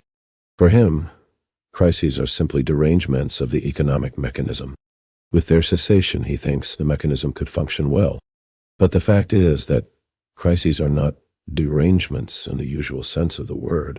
They are derangements without which capitalist economy could not develop at all. For if crises constitute the only method possible in capitalism, and therefore the normal method of solving periodically the conflict existing between the unlimited extension of production and the narrow limits of the world market, then crises are an organic manifestation inseparable from capitalist economy. In the unhindered advance of capitalist production lurks a threat to capitalism that is much greater than crises. It is the threat of the constant fall of the rate of profit, resulting not only from the contradiction between production and exchange, but from the growth of the productivity of labor itself. The fall in the rate of profit has the 45 consequences and nature of reformism, extremely dangerous tendency of rendering impossible any enterprise for small and middle-sized capitals. It thus limits the new formation and therefore the extension of placements of capital, and it is precisely crises that constitute the other consequence of the same process. As a result of their periodic depreciation of capital, crises bring a fall in the prices of means of production, a paralysis of a part of the active capital, and in time, the increase of profits. They thus create the possibilities of the renewed advance of production. Crises, therefore, appear to be the instruments of rekindling the fire of capitalist development. Their cessation, not temporary cessation, but their total disappearance in the world market, would not lead to the further development of capitalist economy. It would destroy capitalism. True to the mechanical view of his theory of adaptation, Bernstein forgets the necessity of crises, as well as the necessity of new placements of small and middle-sized capitals. And that is why the constant reappearance of small capital seems to him to be the sign of the cessation of capitalist development, though it is, in fact, a symptom of normal capitalist development. It is important to note that there is a viewpoint from which all the above-mentioned phenomena are seen exactly as they have been presented by the theory of adaptation. It is the viewpoint of the isolated, single capitalist who reflects in his mind the economic facts around him, just as they appear when refracted by the laws of competition. The isolated capitalist sees each organic part of the whole of our economy as an independent entity. He sees them as they act on him. The single capitalist, he therefore considers these facts to be simple derangements of simple means of adaptation. For the isolated capitalist, it is true, crises are really simple derangements. The cessation of crises accords him a longer existence. As far as he is concerned, credit is only a means of adapting his insufficient productive forces to the needs of the market. And it seems to him that the cartel of which he becomes a member really suppresses industrial anarchy. 41. Reform or revolution? Revisionism is nothing else than a theoretic generalization made from the angle of the isolated capitalist. Where does this viewpoint belong theoretically, if not in vulgar bourgeois economics?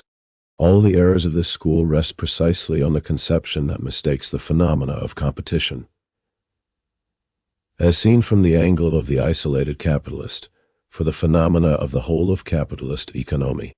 Just as Bernstein considers credit to be a means of adaptation to the needs of exchange, vulgar economy, too, tries to find the antidote against the ills of capitalism in the phenomena of capitalism. Like Bernstein, it believes that it is possible to regulate capitalist economy, and in the manner of Bernstein, it arrives in time at the desire to palliate the contradictions of capitalism, that is, at the belief in the possibility of patching up the sores of capitalism. It ends up by subscribing to a program of reaction. It ends up in an utopia. The theory of revisionism can therefore be defined in the following way. It is a theory of standing still in the socialist movement built, with the aid of vulgar economy, on a theory of capitalist standstill. 42. 6. R. Economic Development in Socialism. Chapter 6. R. Economic Development in Socialism. The greatest conquest of the developing proletarian movement has been the discovery of grounds of support for the realization of socialism in the economic condition of capitalist society. As a result of this discovery, socialism was changed from an ideal dreamt of by humanity for thousands of years to a thing of historic necessity. Bernstein denied the existence of the economic conditions for socialism in the society of today. On this count, his reasoning has undergone an interesting evolution. At first, in the New Zeit, he simply contested the rapidity of the process of concentration taking place in industry. He based his position on a comparison of the occupational statistics of Germany in 1882 and 1895. In order to use these figures for his purpose, he was obliged to proceed in an entirely summary and mechanical fashion. In the most favorable case, he could not, even by demonstrating the persistence of middle-sized enterprises, weaken in any the Marxian analysis, because the latter does not suppose as a condition for the realization of socialism either a definite rate of concentration of industry, that is, a definite delay of the realization of socialism. More, as we have already shown, the absolute disappearance of small capitals, usually described as the disappearance of the petite bourgeoisie. In the course of the latest development of his ideas, Bernstein furnishes us, in his book, a new assortment of proofs the statistics of shareholding societies. These statistics are used in order to prove that the number of shareholders increases constantly, and as a result, the capitalist class does not become smaller, but grows bigger. It is surprising that Bernstein has so little acquaintance with his material, and it is astonishing how poorly he utilizes the existing data in his own behalf. If he wanted to disprove the Marxian law of industrial development by referring to the condition of shareholding societies, he should have resorted to entirely different figures. Anybody who is acquainted with the history of shareholding societies in Germany knows that their 43. Reform or revolution. Average foundation capital has diminished almost constantly.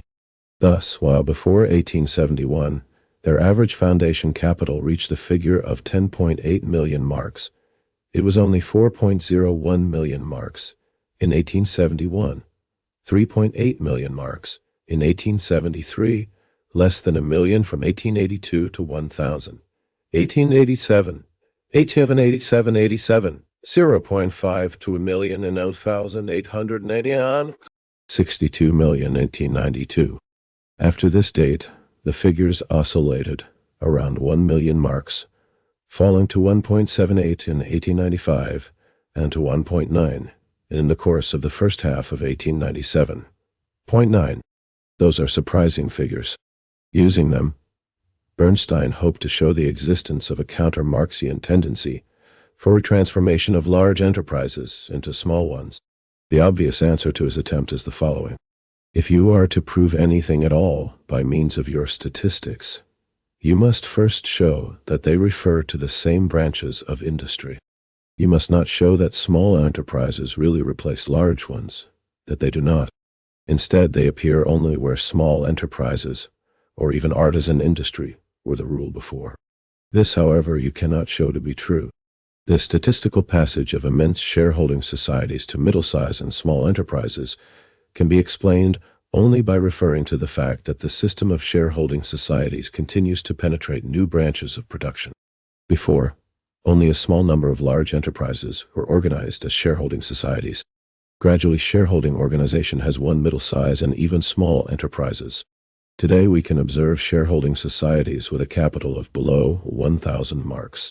Now, what is the economic significance of the extension of the system of shareholding societies?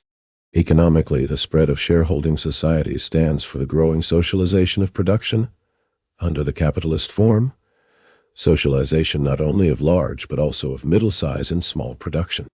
The extension of shareholding does not, therefore, contradict Marxist theory, but on the contrary, confirms it emphatically. What does the economic phenomenon of shareholding society actually amount to? It represents, on the one hand, the unification of a number of small fortunes into a large capital of production. It stands, 9 van der Borg, Handwörterbuch der Staatswissenschaften, Vollpunkt der Gebäudes, Eduard I.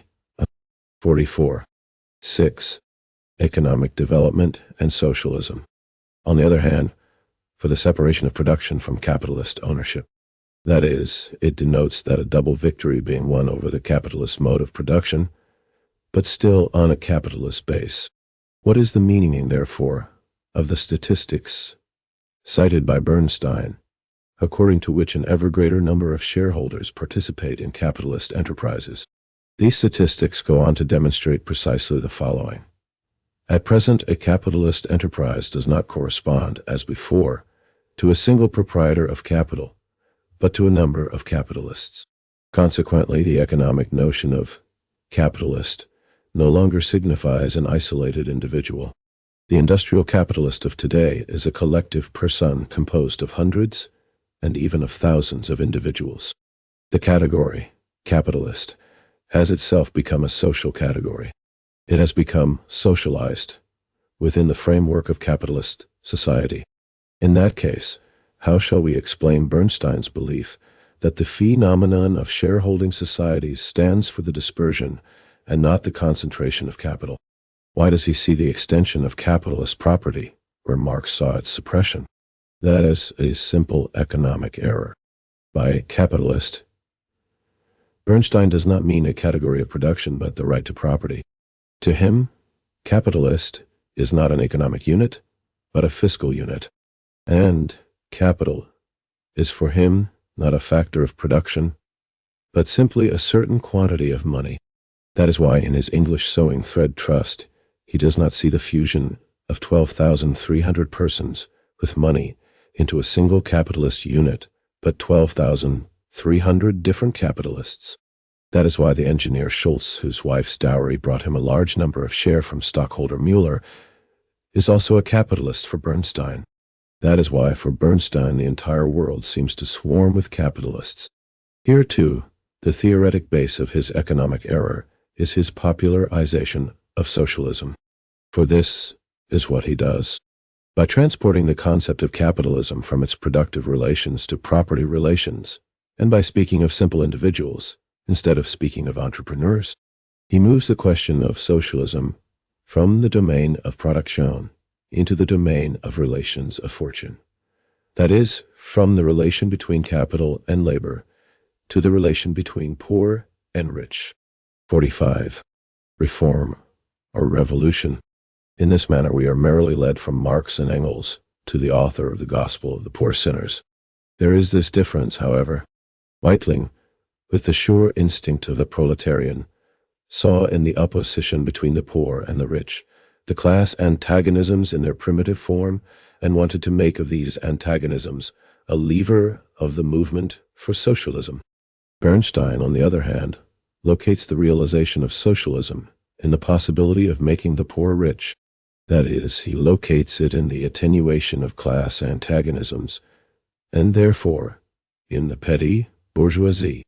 True, Bernstein does not limit himself to the statistics of incomes.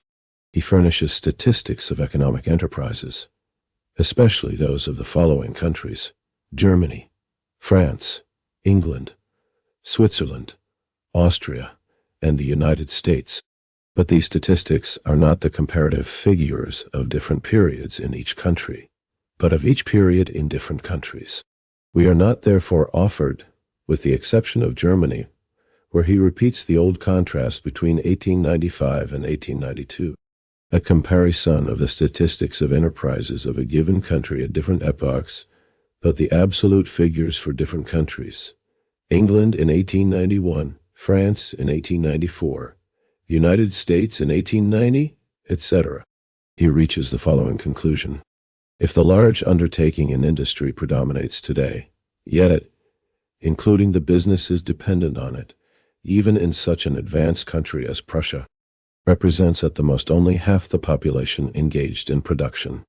This is also true about Germany, England, Belgium, etc. What does he actually prove here? He proves not the existence of such or such a tendency of economic development, but merely the absolute relation of forces, of different forms of enterprise, or put in other words, the absolute relations of the various classes in our society.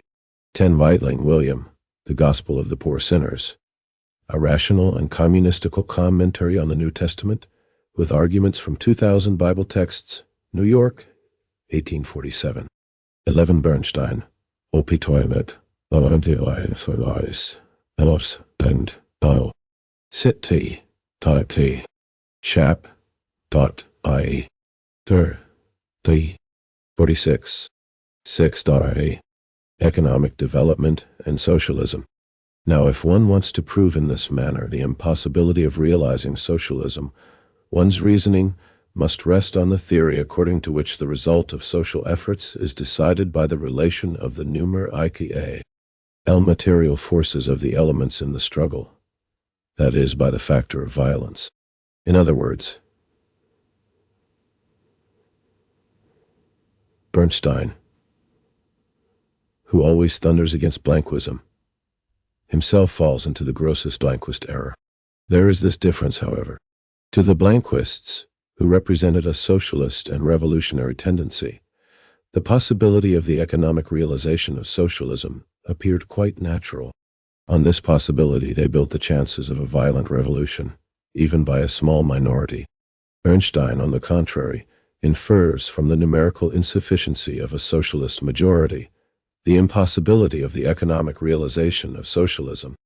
The social democracy does not, however, expect to attain its aim either as a result of the victorious violence of a minority or through the numerical superiority of a majority. It sees socialism come as a result of economic necessity, and the comprehension of that necessity, leading to the suppression of capitalism by the working masses. And this necessity manifests itself above all in the anarchy of capitalism. What is Bernstein's position on the decisive question of anarchy in capitalist economy? He denies only the great general crises.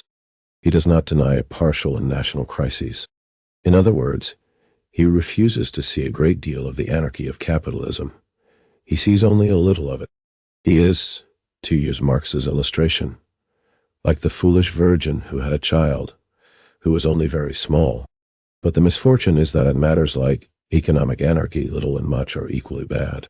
If Bernstein recognizes the existence of a little of this anarchy, we may point out to him that by the mechanism of the market economy, this bit of anarchy will be extended to unheard of proportions, to end in collapse.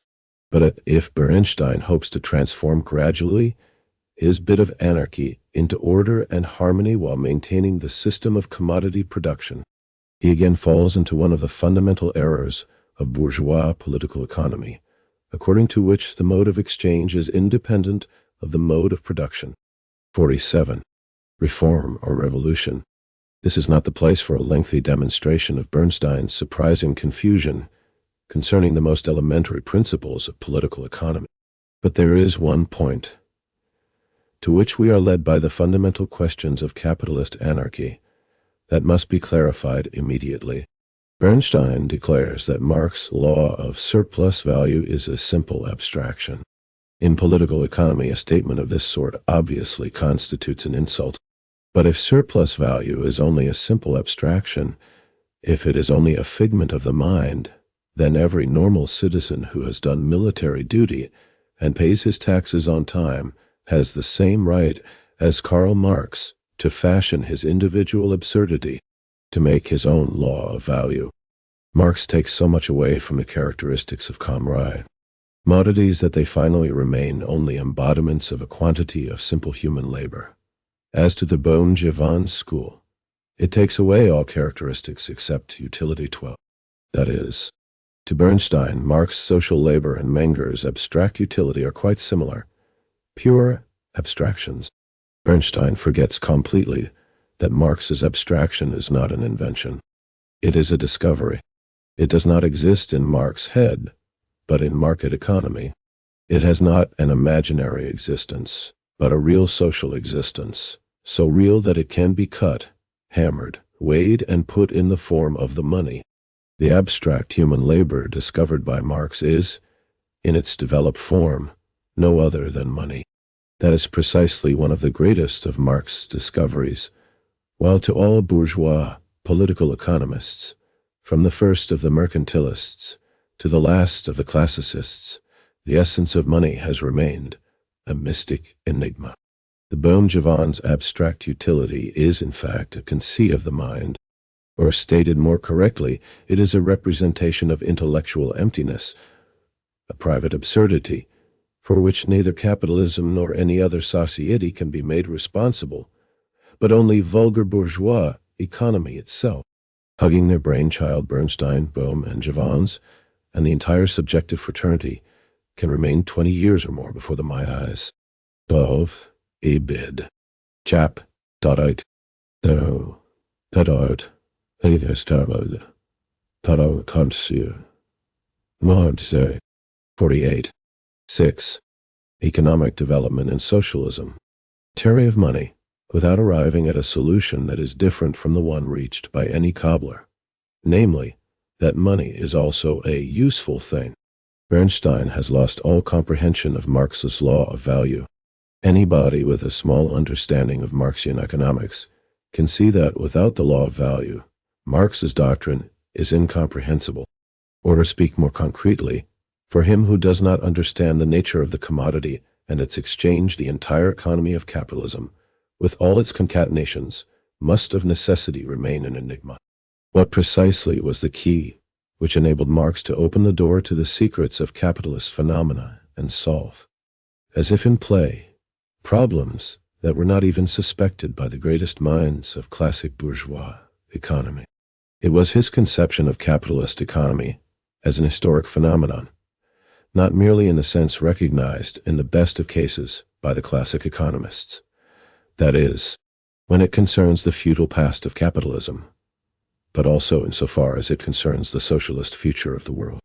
The secret of Marx's theory of value, of his analysis of the problem of money, of his theory of capital, of the theory of the rate of profit, and consequently of the entire existing economic system, is found in the transitory character of capitalist economy, the inevitability of its collapse leading, and this is only another aspect of the same phenomenon, to socialism. It is only because Marx looked at capitalism from the socialist's viewpoint, that is, from the historic viewpoint, that he was enabled to decipher the hieroglyphics of capitalist economy. And it is precisely because he took the socialist viewpoint as a point of departure for his analysis of bourgeois society that he was in the position to give a scientific base to the socialist movement. This is the measure by which we evaluate Bernstein's remarks. He complains of the dualism found everywhere in Marx's monumental Capital. The work aims at being a scientific inquiry and also at proving a theory laid down long before its drafting. A for equilibre. Mula lies at the basis of it, in which the result to which the exposition should lead is fixed beforehand. The return to the Communist Manifesto. That is the socialist goal. RL 49.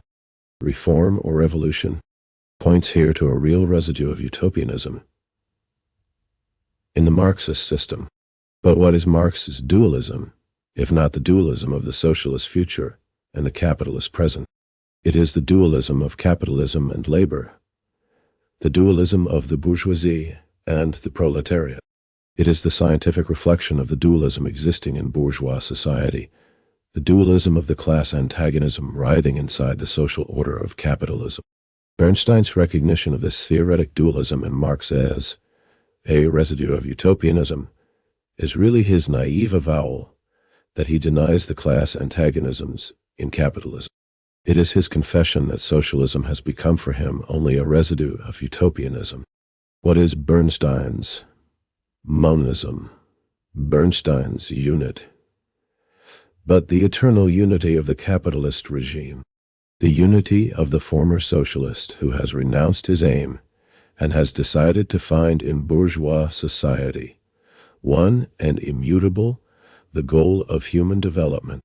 Bernstein does not see in the economic structure of capitalism the development that leads to socialism.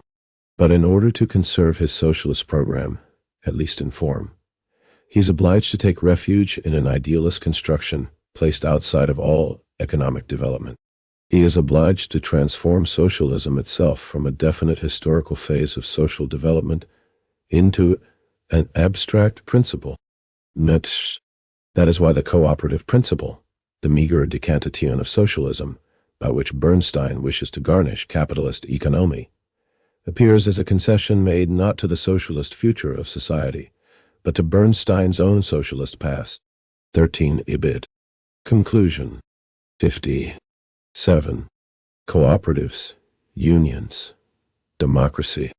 Chapter 7. Cooperatives, Unions, Democracy. Bernstein's socialism offers to the workers the prospect of sharing in the wealth of society. The poor are to become rich. How will this socialism be brought about? His article in the New Zeit, Problems of Socialism, contain only vague allusions to this question. Adequate information, however, can be found in his book. Bernstein's socialism is to be realized with the aid of these two instruments: labor unions, or as Bernstein himself characterizes them, economic democracy, and cooperatives. The first will suppress industrial profit. The second will do away with commercial profit. Cooperatives, especially cooperatives in the field of production, constitute a hybrid form in the midst of capitalism. They can be described as small units of socialized production within capitalist exchange. But in capitalist economy, exchanges dominate production. As a result of competition, the complete domination of the process of production by the interests of capital, that is, pitiless exploitation, becomes a condition for the survival of each enterprise. The domination of capital over the process of production expresses itself in the following ways. Labor is intensified. The workday is lengthened or shortened according to the situation of the market. And, depending on the requirements of the market, labor is either employed or thrown back into the street. In other words, use is made of all methods that enable an enterprise to stand up against its competitors in the market. The workers forming a cooperative in the field of production are thus faced with the contradictory necessity of governing themselves with the utmost absolutism. They are obliged to take toward themselves the role of capitalist entrepreneur, a contradiction that accounts for the usual failure of production cooperatives, which either become pure capitalist enterprises, or, if the workers' interests continue to predominate, end by dissolving. 51. Reform or revolution. Bernstein has himself taken note of these facts, but it is evident that he has not understood them. For, together with Mrs. Potterweb, he explains the failure of production cooperatives in England by their lack of discipline. But what is so superficially and flatly called here discipline is nothing else than the natural absolutist regime of capitalism, which it is plain the workers cannot successfully use against themselves. Producers' cooperatives can survive within capitalist economy only if they manage to suppress, by means of some detour, the capitalist-controlled contradictions between the mode of production and the mode of exchange. And they can accomplish this only by removing themselves artificially from the influence of the laws of free competition. And they can succeed in doing the last only when they assure themselves beforehand of a constant circle of consumers. That is, when they assure themselves of a constant market. It is the consumer's cooperative that can offer this service to its brother in the field of production. Here, and not in Oppenheimer's distinction between cooperatives that produce and cooperatives that sell, is the secret sought by Bernstein, the explanation for the invariable failure of producers' cooperatives functioning independently and their survival when they are backed by consumers' organizations. If it is true that possibilities of existence of producers' cooperatives within capitalism are bound up with the possibilities of existence of consumers' cooperatives, then the scope of the former is limited, in the most favorable of cases, to the small local market and to the manufacture of articles serving immediate needs, especially food products. Consumers, and therefore producers' cooperatives, are excluded from the most important branches of capital production, the textile, mining, metallurgical and petroleum industries, machine construction, locomotive, and shipbuilding. For this reason alone, forgetting for the moment their hybrid character, cooperatives in the field of production cannot be seriously considered as the instrument of a general social transformation. The establishment of producers' cooperatives on a wide scale would suppose, first of all, the suppression of the world market. 52. 7. Cooperatives, unions, democracy. The breaking up of the present world economy into small local spheres of production and exchange.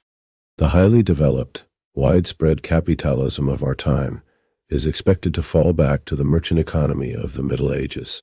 Within the framework of present society, producers' cooperatives are limited to the role of simple annexes to consumers' cooperatives. It appears, therefore, that the latter must be the beginning of the proposed social change.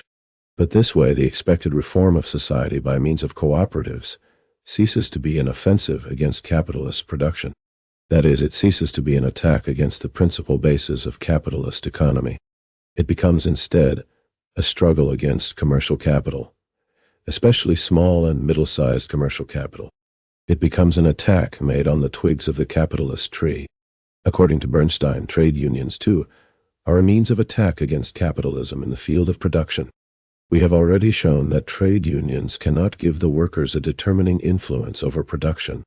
Trade unions can determine neither the dimensions of production nor the technical progress of production. This much may be said about the purely economic side of the struggle of the rate of wages against the rate of profit. As Bernstein labels the activity of the trade union, it does not take place in the blue of the sky. It takes place within the well-defined framework of the law of wages. The law of wages is not shattered, but applied by trade union activity. According to Bernstein, it is the trade unions that lead in the general movement for the emancipation of the working class, the real attack against the rate of industrial profit. According to Bernstein, trade unions have the task of transforming the rate of industrial profit into wages of wages. The fact is that trade unions are least able to execute an economic offensive against profit. Trade unions are nothing more than the organized defense of labor power against the attacks of profit. They express the resistance offered by the working class to the oppression of capitalist economy. 53. Reform or revolution. On the one hand, trade unions have the function of influencing the situation in the labor power market.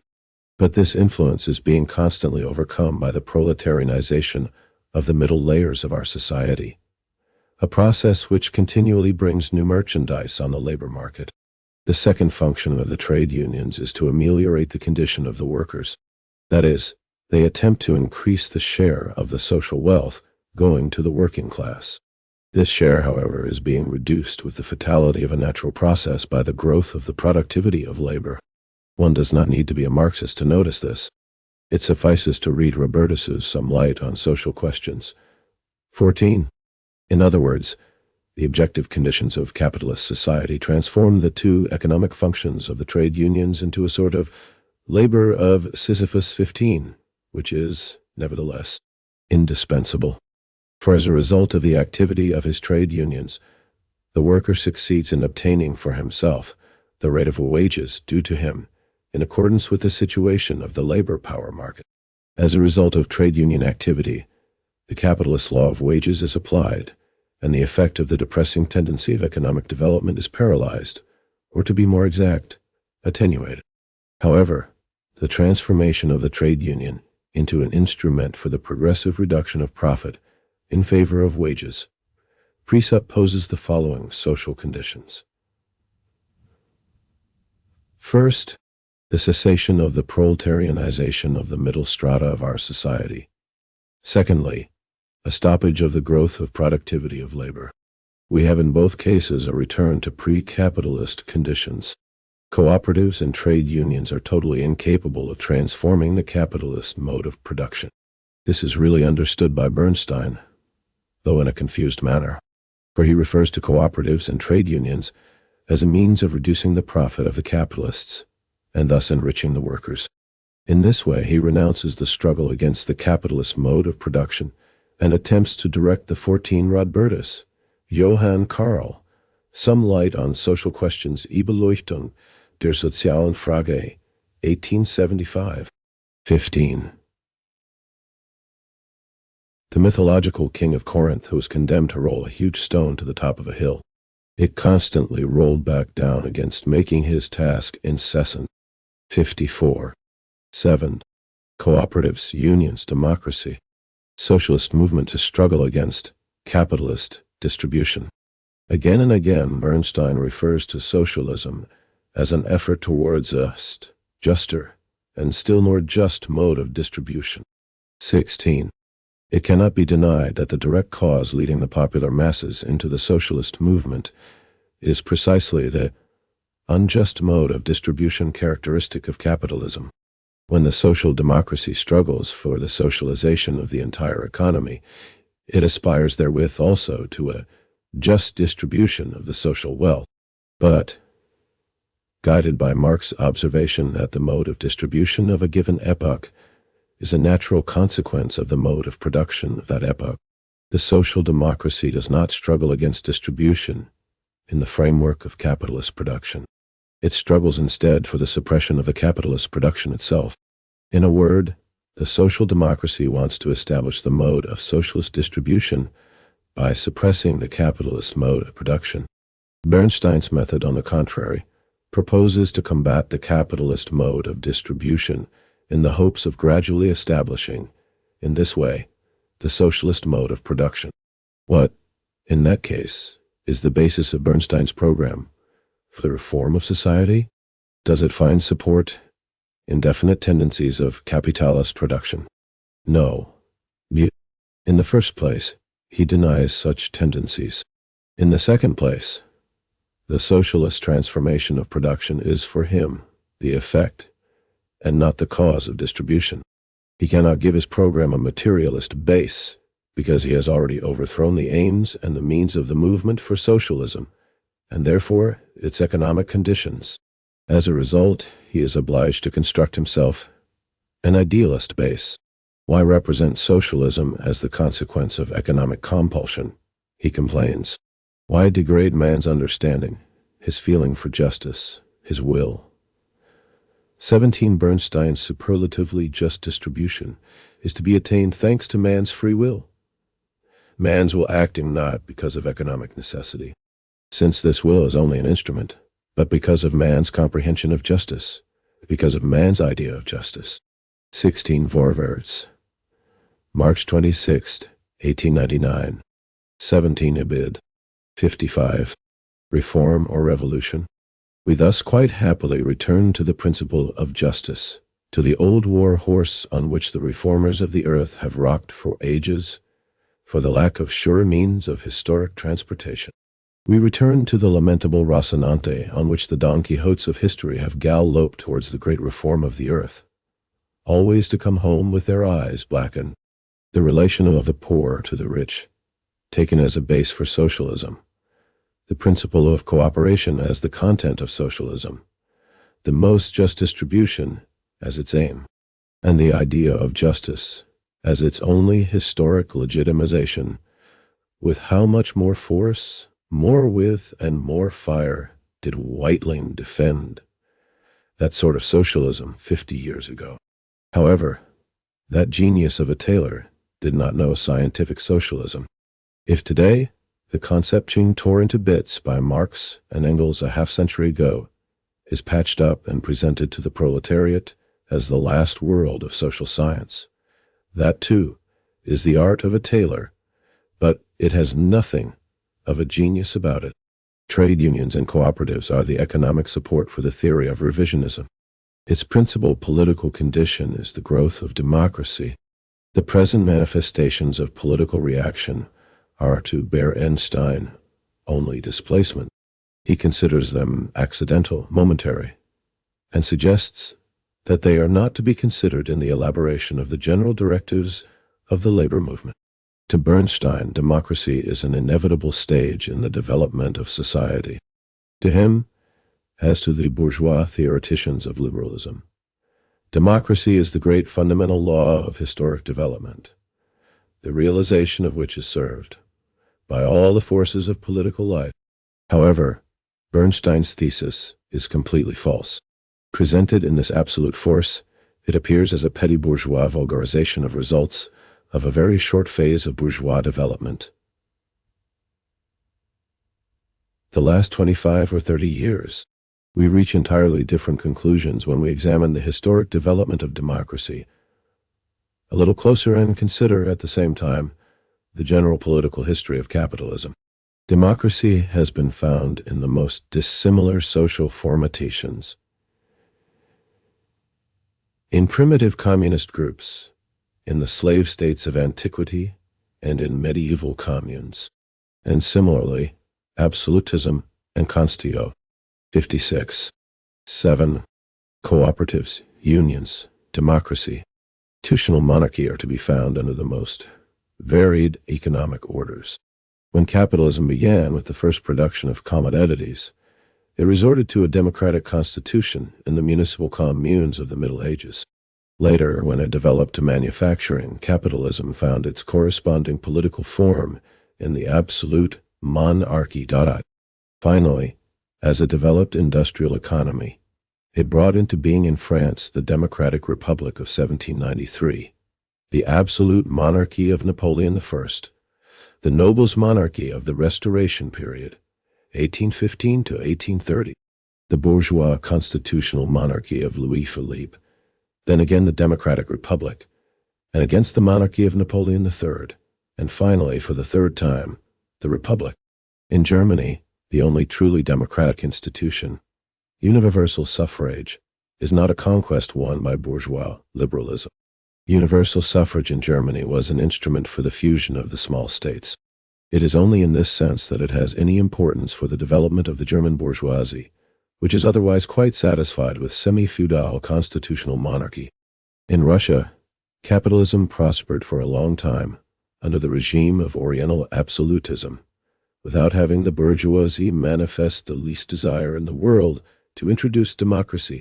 In Austria, universal suffrage was above all a safety line thrown to a foundering and decomposing monarchy. In Belgium, the conquest of universal suffrage by the labor movement was undoubtedly due to the weakness of the local militarism, and consequently to the special geographic and political situation of the country. But we have here a bit of democracy that has been won not by the bourgeoisie, but against it. The uninterrupted victory of democracy, which to our revisionism as well as to bourgeois liberalism appears as a great fundamental law of human history, and especially modern history, is shown upon closer examination to be a phantom. No absolute and general relation can be constructed between capitalist development and democracy. The political form of a given country is always the result of the composite of all the existing political factors, domestic as well as foreign. It admits within its limits all variations of the scale from absolute monarchy to the democratic republic. 57. Reform or revolution. We must abandon, therefore, all hope of establishing democracy as a general law of historical development, even within the framework of modern society. Turning to the present phase of bourgeois society, we observe here two political factors, which, instead of assuring the realisation of Bernstein's schema, led rather to the abandonment by bourgeois society of the democratic conquests won up to now. Democratic institutions, and this is of the greatest significance, have completely exhausted their function as aids in the development of bourgeois society, insofar as they were necessary to bring about the fusion of small states and the creation of large modern states, Germany, Italy. They are no longer indispensable at present. Economic development has, meanwhile, effected an internal organic cicatrization. The same thing can be said concerning the transformation of the entire political and administrative state machinery from feudal or semi-feudal mechanism to capitalist mechanism.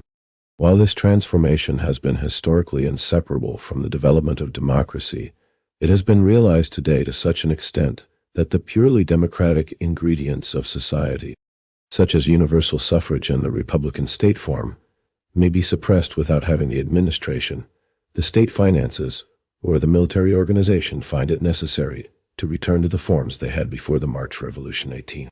If liberalism as such is now absolutely useless to bourgeois society, it has become, on the other hand, a direct impediment to capitalism from other standpoints. Two factors dominate completely the political life of contemporary states: world politics and the labor movement. Each is only a different aspect of the present phase of capitalist development.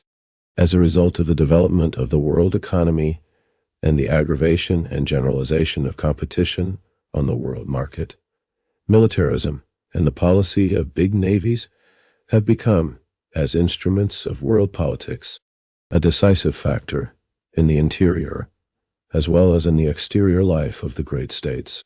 If it is true that world politics and militarism 18.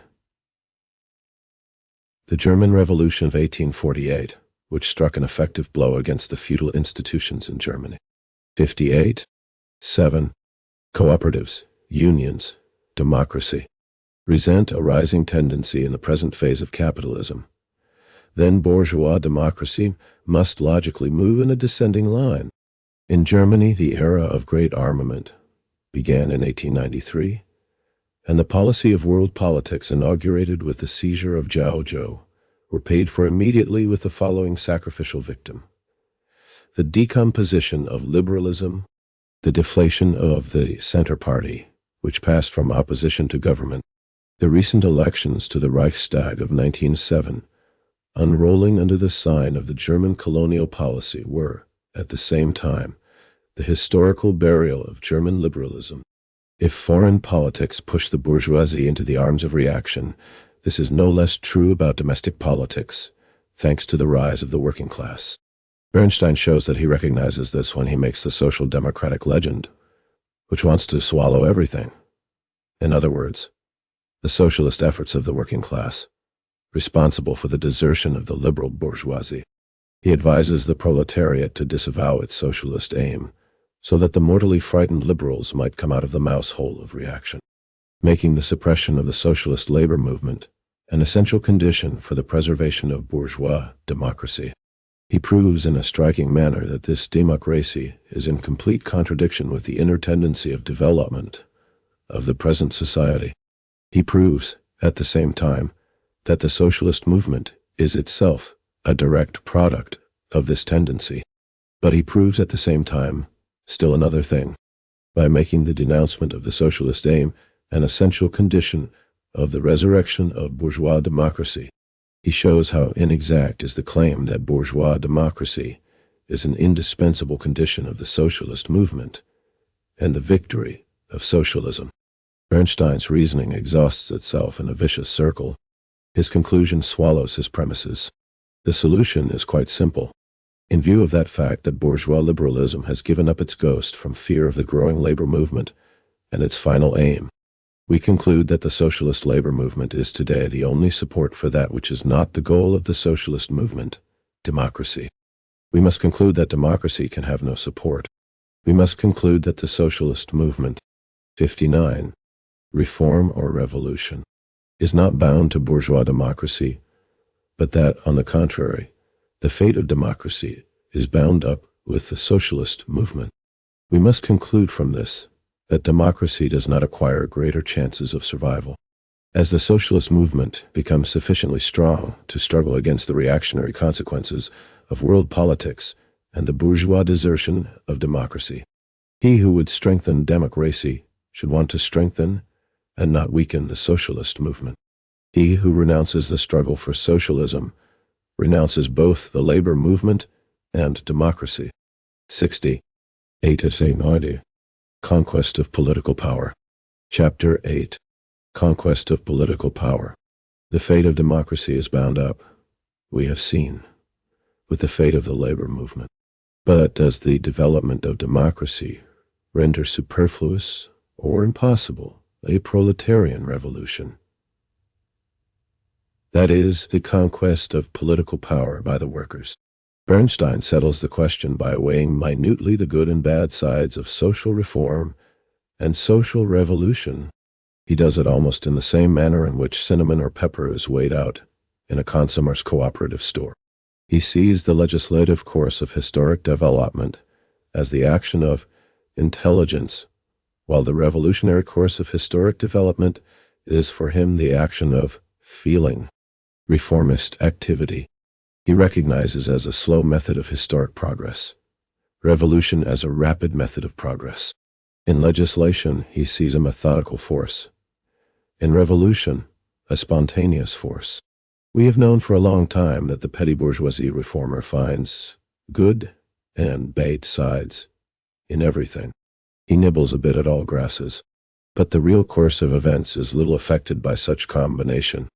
The carefully gathered little pile of the good sides of all things possible collapses at the first flip of history. Historically, legislative reform and the revolutionary method function in accordance with influences that are much more profound than the consideration of the advantages or inconveniences of one method or another. In the history of bourgeois society, legislative reform served to strengthen progressively the rising class till the latter was sufficiently strong to seize political power, to suppress the existing juridical system, and to construct itself a new one. Bernstein, thundering against the conquest of political power as a theory of blanquist violence, has the misfortune of labeling as a blanquist error that which has always been the pivot and the motive force of human history. From the first appearance of class societies having the class struggle as the essential content of their history, the conquest of political power has been the aim of all. 61. Reform or revolution. Rising classes. Here is the starting point and end of every historic period. This can be seen in the long struggle of the Latin peasantry against the financiers and nobility of ancient Rome, in the struggle of the medieval nobility against the bishops, and in the struggle of the artisans against the nobles, in the cities of the Middle Ages. In modern times, we see it in the struggle of the bourgeoisie against feudalism. Legislative reform and revolution are not different methods of historic development that can be picked out at the pleasure from the counter of history. Just as one chooses hot or cold sausages, legislative reform and revolution are different factors in the development of class society. They condition and complement each other, and are at the same time reciprocally exclusive, as are the North and South poles, the bourgeoisie and proletariat. Every legal constitution is the product of a revolution. In the history of classes, revolution is the act of political creation, while legislation is the political expression of the life of a society that has already come into being. Work for reform does not contain its own force independent from revolution. During every historic period, work for reforms is carried on only in the direction given to it by the impetus of the last revolution, and continues as long as the impulsion from the last revolution continues to make itself felt. Or to put it more concretely, in each historic period, work for reforms is carried on only in the framework of the social form created by the last revolution. Here's the kernel of the problem. It is contrary to history to represent work for reforms as a long drawn-out revolution, and revolution as a condensed series of reforms. A social transformation and a legislative reform do not differ according to their duration, but according to their content. The secret of historic change through the utilization of political power resides precisely in the transformation of simple quantitative modification into a new quality, or to speak more concretely, in the passage of an historic period from one given form of society to another. That is why people who pronounce themselves in favor of the method of legislative reform, in place and in contradistinction to the fair. 62. 8. Tau. Conquest of political power. Conquest of political power and social revolution do not really choose a more tranquil, calmer, and slower road to the same goal, but a different goal. Instead of taking a stand for the establishment of a new society, they take a stand for surface modifications of the old society. If we follow the political conceptions of revisionism, we arrive at the same conclusion that is reached when we follow the economic theories of revisionism. Our program becomes not the realization of socialism, but the reform of capitalism, not the suppression of the wage labor system, but the diminution of exploitation, that is, the suppression of the abuses of capitalism, instead of suppression of capitalism itself. Does the reciprocal role of legislative reform and revolution apply only to the class struggle of the past? It is possible that now, as a result of the development of the bourgeois juridical system, the function of moving society from one historic phase to another belongs to legislative reform, and that the conquest of state power by the proletariat has really become an empty phrase. As Bernstein puts it, the very opposite is true. What distinguishes bourgeois society from other class societies, from ancient society, and from the social order of the Middle Ages? Precisely the fact that class domination does not rest on acquired rights, but on real economic relations. The fact that wage labor is not a juridical relation, but purely an economic relation. In our juridical system, there is not a single legal formula for the class domination of today. The few remaining traces of such formulae of class domination are, as that concerning servants, survivals of feudal society. How can wage slavery be suppressed the legislative way if wage slavery is not expressed the laws? Bernstein, who would do away with capitalism by means of legislative reforms, finds himself in the same situation as Uspensky's Russian policeman, who said, "Quickly I seized the rascal by the collar. But what do I see? The confounded fellow has no collar." 19. And that is precisely Bernstein's difficulty. 19. Gleb Ivanovich Uspensky, 1843 to 1902. a Russian author who wrote books describing peasant life. 63. Reform or revolution. Every form of society has been based, as we have already seen, on the antagonism of oppressing and oppressed class. S20. But in the preceding phases of modern society, this antagonism was expressed in distinctly determined juridical relations and could, especially because of that, accord, to a certain extent, a place to new relations within the framework of the old. The serf, in the period of serfdom, raised himself to membership in the commune. How was that made possible? It was made possible by the progressive of all feudal privileges in the environs of the city. The corvée, the right to special dress, the inheritance tax, the lord's claim to the best cattle, the personal levy, marriage under duress, the right to succession, etc., which altogether constituted serfdom, just as the petty bourgeois, under the yoke of feudal absolutism, managed to develop into a bourgeois. 21. By what means?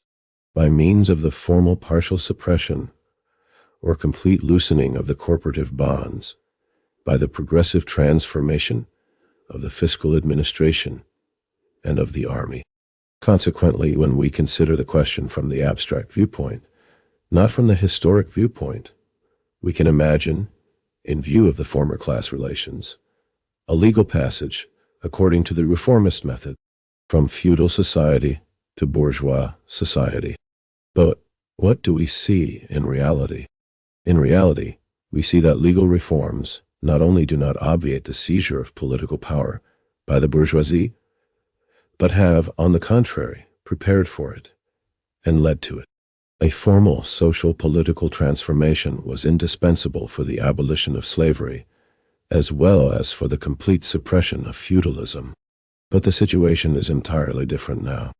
No law obliges the proletariat to submit itself to the yoke of capitalism. Poverty, the lack of 20 Marx and Engels, Manifesto of the Communist Party, Foreign Languages Press, Paris, 2020, p. 45, 21, ibid, pp.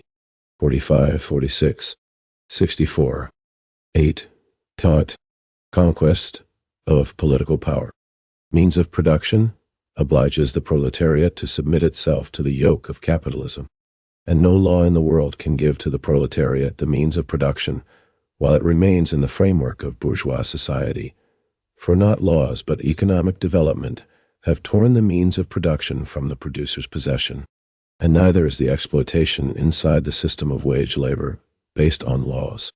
The level of wages is not fixed by legislation but by economic factors. The phenomenon of capitalist exploitation does not rest on a legal disposition, but on the purely economic fact that labor power plays in this exploitation the role of a merchandise possessing, among other characteristics, the agreeable quality of producing value, more than the value it consumes in the form of the laborer's means of subsistence. In short, the fundamental relations of the domination of the capitalist class cannot be transformed by means of legislative reforms on the basis of capitalist society, because these relations have not been introduced by bourgeois laws, nor have they received the form of such laws. Apparently, Bernstein is not aware of this, for he speaks of socialist reforms. On the other hand, he seems to express implicit recognition of this when he writes, on page 10 of his book, "The economic motive appears freely today, where formerly it was concealed by conditions of government and symbols of all kinds." It is one of the peculiarities of the capitalist order that within it all the elements of the future society first assume, in their development, a form not approaching socialism, but, on the contrary, a form moving more and more away from socialism. Production takes on a progressively increasing social character. But under what form is the social character of capitalist production expressed? It is expressed in the form of the large enterprise, in the form of the shareholding concern, the cartel, within which the capitalist antagonisms, capitalist exploitation, the oppression of labor power, are augmented to the extreme. In the army, capitalist development leads to the extension of obligatory military service, to the reduction of the time of service, and consequently to a material approach to a popular militia. But all this takes place under the form of modern militarism, in which the dominant will. 65. Reform, or revolution, Keon of the people by the military state and the class character of the state manifest themselves most clearly. In the field of political relations, the development of democracy brings, in the measure that it finds a favorable soil, the participation of all popular strata in political life, and consequently, some sort of people's state. But this participation takes the form of bourgeois parliamentarism, in which class antagonisms and class domination are not done away with, but are, on the contrary, displayed in the open. Exactly because capitalist development moves through these contradictions, it is necessary to extract the kernel of socialist society from its capitalist shell. Exactly for this reason must the proletariat seize political power and suppress completely the capitalist system. Of course, Bernstein draws other conclusions. If the development of democracy leads to the aggravation, and not to the lessening of capitalist antagonisms, the social democracy, he answers us, in order not to render its task more difficult, must by all means try to stop social reforms and the extension of democratic institutions. Page 71. Indeed, that would be the right thing to do if the social democracy found to its taste, in the petty bourgeois manner, the futile task of picking for itself all the good sides of history and rejecting the bad sides of history. However, in that case, it should at the same time try to stop capitalism in general, for there is not doubt that the latter is the rascal placing all these obstacles in the way of socialism. But capitalism furnishes, besides the obstacles also, the only possibilities of realizing the socialist program. The same can be said about democracy. If democracy has become superfluous or annoying to the bourgeoisie, it is on the contrary necessary and indispensable to the working class. It is necessary to the working class because it creates the political forms, autonomous administration, electoral rights, etc., which will serve the proletariat as fulcrums in its task of transforming bourgeois society. Democracy is indispensable to the working class, because only through the exercise of its democratic rights, in the struggle for democracy, can the proletariat become aware of its class interests and its historic task. 66. Eduard. Conquest of political power. In a word, democracy is indispensable not because it renders superfluous the conquest of political power by the proletariat, but because it renders this conquest of power both necessary and possible. When Engels, in his preface to the class struggles in France 22, revised the tactics of the modern labor movement and urged the legal struggle as opposed to the barricades, he did not have in mind, this comes out of every line of the preface, the question of a definite conquest of political power, but the contemporary daily struggle. He did not have in mind the attitude that the proletariat must take toward the capitalist state at the time of the seizure of power, but the attitude of the proletariat while in the bounds of the capitalist state. Engels was giving directions to the proletariat oppressed, and not to the proletariat victorious. On the other hand, Marx's well-known sentence on the agrarian question in England, Bernstein leans on it heavily, in which he says, "We shall probably succeed easier by buying the estates of the landlords." 23 does not refer to the stand of the proletariat before, but after its victory, for there evidently can be a question of buying the property of the old dominant class only when the workers are in power. The possibility envisaged by Marx is that of the specific exercise of the dictatorship of the proletariat, and not the replacement of the dictatorship with capitalist social reforms. There was no doubt for Marx and Engels about the necessity of having the proletariat conquer political power. It is left to Bernstein to consider the poultry yard of bourgeois parliamentarism as the organ by means of which we are to realize the most formidable social transformation of history, the passage from capitalist society to socialism. Bernstein introduces his theory by warning the proletariat against the danger of acquiring power too early. That is, according to Bernstein, The proletariat ought to leave the bourgeois society in its present condition and itself suffer a frightful defeat if the proletariat came to power. 22 Engels, Introduction to Marxist Class Struggles in France, 1895. Eduard. 23.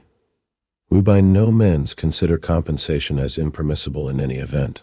Marx told me, and how many times, that, in his opinion, we would get off cheapest if we could buy out the whole lot of them. Engels, The Peasant Question in France and Germany. Marx Engels Selected Works. Progress Publishers. Vol. de Coty. 3 67. Reform or revolution? It could draw from Bernstein's theory the following practical conclusion: to go to sleep. His theory condemns the proletariat at the most decisive moments of the struggle, to inactivity, to a passive betrayal of its own cause. Our program would be a miserable scrap of paper if it could not serve us in all eventualities, at all moments of the struggle, and if it did not serve us by its application, and not by its non-application.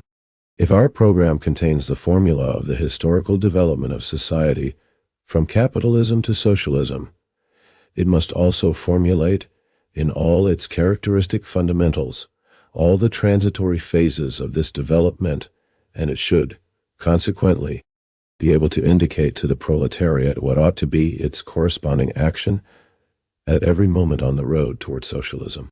There can be no time for the proletariat when it will be obliged to abandon its program or be abandoned by it. Practically, this is manifested in the fact that there can be no time when the proletariat, placed in power by the force of events, is not in the condition or is not morally obliged to take certain measures for the realization of its program, that is, take transitory measures in the direction of socialism. Behind the belief that the socialist program can collapse completely at a point of the dictatorship of the proletariat lurks the other belief that the socialist program is generally, and at all times, unrealizable.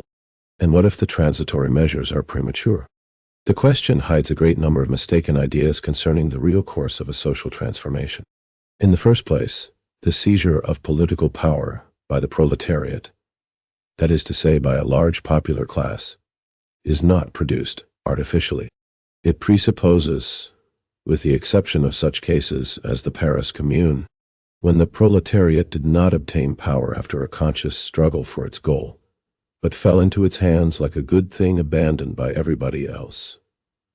A definite degree of maturity of economic and political relations. A definite degree of maturity of economic and political relation. Here we have the essential difference between coups d'état, along Blanqui's conception, which are accomplished by an active minority and burst out like pistol shot, always inopportunely, and the conquest of power. 68. A.T. Toi, conquest of political power. Political power by a great conscious popular mass, which can only be the product of the decomposition of bourgeois society, and therefore bears in itself the economic and political legitimization of its opportune appearing. And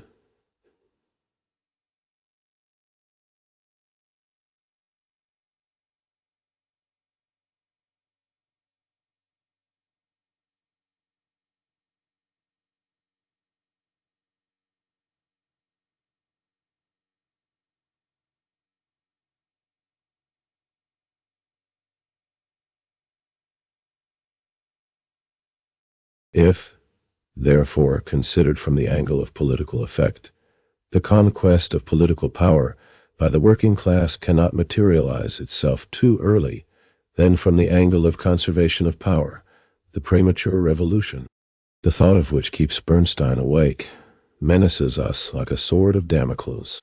Against that neither prayers nor supplication, neither scares nor any amount of anguish are of any avail. And this for two very simple reasons. In the first place, it is impossible to imagine that a transformation as formidable as the passage from capitalist society to socialist society can be realized in one happy act. To consider that as possible is, again, to lend color to conceptions that are clearly blanquist. The socialist transformation supposes a long and stubborn struggle, in the course of which it is quite probable the proletariat will be repulsed more than once, so that for the first time, from the viewpoint of the final outcome of the struggle, it will have necessarily come to power too early.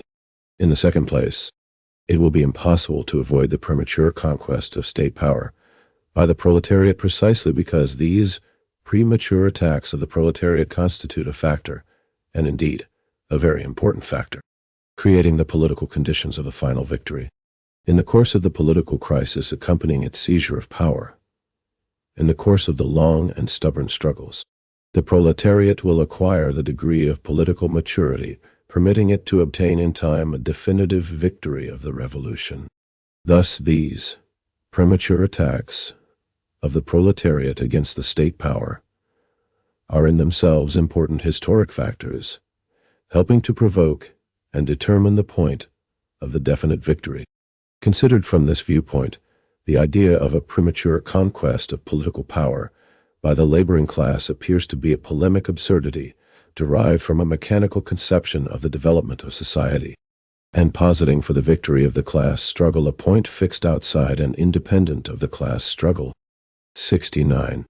Reform or revolution. Since the proletariat is not in the position to seize power in any other way than prematurely, since the proletariat is absolutely obliged to seize power once or several times too early before it can maintain itself in power for good, the objection to the premature conquest of power is at bottom nothing more than a general opposition to the aspiration of the proletariat to possess itself of state power. Just as all roads lead to Rome, so too do we logically arrive at the conclusion that the revisionist proposal to slight the final aim of the socialist movement is really a recommendation to renounce the socialist movement itself. 70. 9. Collapse. Chapter 9. Collapse. Bernstein began his revision of the social democracy by abandoning the theory of capitalist collapse. The latter, however, is the cornerstone of scientific socialism. By rejecting it, Bernstein also rejects the whole doctrine of socialism. In the course of his discussion, he abandons one after another of the positions of socialism in order to be able to maintain his first affirmation. Without the collapse of capitalism, the expropriation of the capitalist class is impossible. Bernstein, therefore, renounces expropriation and chooses a progressive realization of the a-cooperative principle as the aim of the labor movement. But cooperation cannot be realized without capitalist production. Bernstein, therefore, renounces the socialization of production and merely proposes to reform commerce and to develop consumers' cooperatives. But the transformation of society through consumers' cooperatives, even by means of trade unions, is incompatible with the real material development of capitalist society. Therefore, Bernstein abandons the materialist conception of history, but his conception of the march of economic is incompatible with the Marxist theory of surplus value. Therefore, Bernstein abandons the theory of value and surplus value, and in this way, the whole economic system of Karl Marx. But the struggle of the proletariat cannot be carried on without a given final aim and without an economic base found in the existing society. Bernstein, therefore, abandons the class struggle and speaks of reconciliation with bourgeois liberalism. But in a class society, the class struggle is a natural and unavoidable phenomenon. Bernstein, therefore, contests even the existence of classes in society.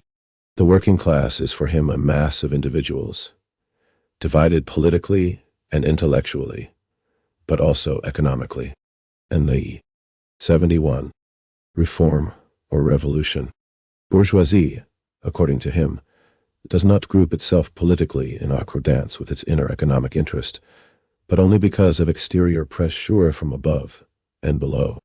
But if there is no economic base for the class struggle, and if, consequently, there are no classes in our society, not only the future but even the past struggles of the proletariat against the bourgeoisie appear to be impossible, and the social democracy and its successes seem absolutely incomprehensible, or they can be understood only as the results of politics. Pressure by the government, That is, not as the natural consequence of historic development, but as the fortuitous consequences of the policy of the Hohenzollern, not as the legitimate offspring of capitalist society, but as the legitimate offspring of capitalist society, but as the best, are children of reaction. Rigorously logical in this respect, Bernstein passes from the materialist conception of history to the outlook of the Frankfurter Zeitung and the Vossische Zeitung. After rejecting the socialist criticism of capitalist society, it is easy for Bernstein to find the present state of affairs satisfactory, at least in a general way. Bernstein does not hesitate. He discovers that at the present time reaction is not very strong in Germany, that we cannot speak of political reaction in the countries of Western Europe, and that in all the countries of the West, the attitude of the bourgeois classes toward the socialist movement is at most an attitude of defense, and not one of oppression. Horvitz, March 26, 1899. Far from becoming worse, the situation of the workers is getting better. Indeed, the bourgeoisie is politically progressive and morally sane. We cannot speak either of reaction or oppression. It is all for the best and the best of all possible worlds. Bernstein thus travels in logical sequence from A to Z. He began by abandoning the final aim and supposedly keeping the movement. But as there can be no socialist movement without a socialist aim, he ends by renouncing the movement. And thus the Bernstein's conception of socialism collapses entirely. The proud and admirable symmetric construction of socialist thought becomes for him a pile of rubbish in which the debris of all systems, 72, 9, collapse. The pieces of thought of various great and small minds find a common resting place. Marx and Proudhon, Leon von Buch and Franz Oppenheimer, Friedrich Albert Lange and Kant, Herr Prokopowitsch and R. Ritter von Neupauer, Herkner and Schulze Gewernitz, Lassalle and Professor Julius Wolff, all contribute something to Bernstein's system. From each he takes a little. There is nothing astonishing about that, for when he abandoned scientific socialism, he lost the axis of intellectual crystallization, around which isolated facts group themselves in the organic whole of a coherent conception of the world. His doctrine, composed of bits of all possible systems, seems upon first consideration to be completely free from prejudices, for Bernstein does not like talk of party science, or to be more exact, of class science, any more than he likes to talk of class liberalism or class morality. He thinks he succeeds in expressing human, general, abstract science, abstract liberalism, abstract morality. But since the society of reality is made up of classes which have diametrically opposed interests, aspirations, and conceptions, a general human science in social questions, an abstract liberalism, and abstract morality are at present illusions, pure utopia. The science, the democracy, the morality, considered by Bernstein as general, human, are merely the dominant science, dominant democracy, and dominant morality, that is, bourgeois science, bourgeois democracy, bourgeois morality. When Bernstein rejects the economic doctrine of Marx in order to swear by the teachings of Brentano, Baumgarten, Jevons, Say, and Julius Wolff, he exchanges the scientific base of the emancipation of the working class for the apologetics of the bourgeoisie. When he speaks of the generally human character of liberalism and transforms socialism into a variety of liberalism, he deprives the socialist movement generally of its class character and consequently of its historic content, consequently of all content, and conversely recognizes the class representing liberalism in history, the bourgeoisie, as the champion of the general interests of humanity. And when he wars against raising of the material factors to the rank of an all-powerful force of development, when he protests against 73, reform or revolution, the so-called contempt for the ideal that is supposed to rule the social democracy, when he presumes to talk for idealism, for morals, pronouncing himself at the same time against the only source of the moral rebirth of the proletariat, a revolutionary class struggle. He does no more than the following: preach to the working class the quaint sense of the morality of the bourgeoisie. That is, reconciliation with the existing social order and the transfer of the hopes of the proletariat to the limbo of ethical simulacra. When he directs his keenest arrows against our dialectic system, he is really attacking the specific mode of thought employed by the conscious proletariat in its struggle for liberation. It is an attempt to break the sword that has helped the proletariat to pierce the darkness of its future. It is an attempt to shatter the intellectual arm with the aid of which the proletariat, though materially under the yoke of the bourgeoisie, is yet enabled to triumph over the bourgeoisie. For it is our dialectical system that shows to the working class the transitory nature of this yoke, proving to workers the inevitability of their victory, and is already realizing a revolution in the domain of thought. Saying goodbye to our system of dialectics and resorting instead to the intellectual seesaw of the well-known, on the one hand, yes, but although, however, more or less, etc., he quite logically lapses into a mode of thought that belongs historically to the bourgeoisie in decline, being the faithful intellectual reflection of the social existence and political activity of the bourgeoisie at that stage. The political, on the one hand, on the other hand, yes, but of the bourgeoisie today resembles, in a marked degree, Bernstein's manner of thinking, which is the sharpest and surest proof of the bourgeois nature of his conception of the world.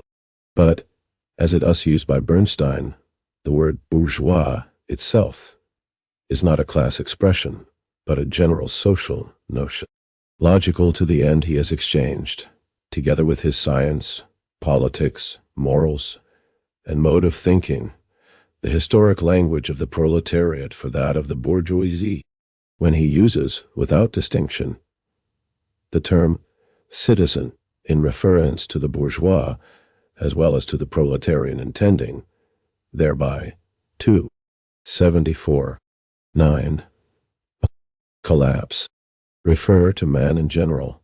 He identifies man in general with the bourgeois and human society, with bourgeois society. 75.10 Opportunism and Theory in Practice. Chapter 10. Opportunism and Theory in Practice. Bernstein's book is of great importance to the German and the international labor movement. It is the first attempt to give a theoretic base to the opportunist currents common in the social democracy. These currents may be said to have existed for a long time in our movement, if we take into consideration such sporadic manifestations of opportunism as the question of subsidization of steamers. But it is only since about 1890, with the suppression of the anti-socialist laws, that we have had a trend of opportunism of a clearly defined character. Volmar's State Socialism.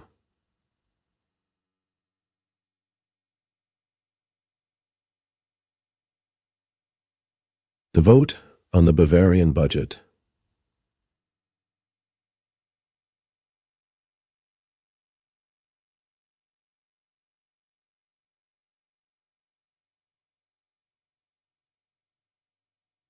As agrarian social, what appears to characterize this practice above all, a certain hostility to theory.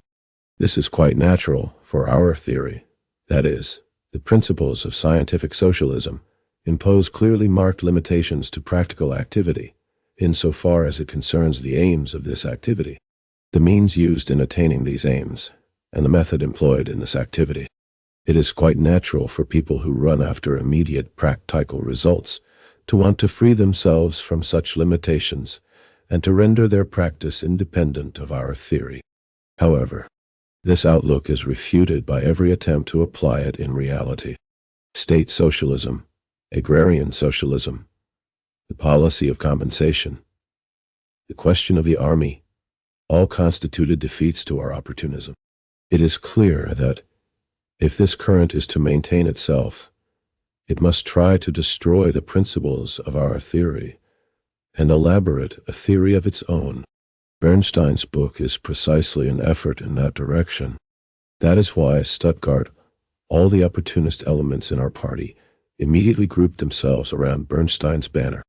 If the opportunist currents in the practical activity of our party are an entirely natural phenomenon, which can be explained in the light of the special conditions of our activity and its state.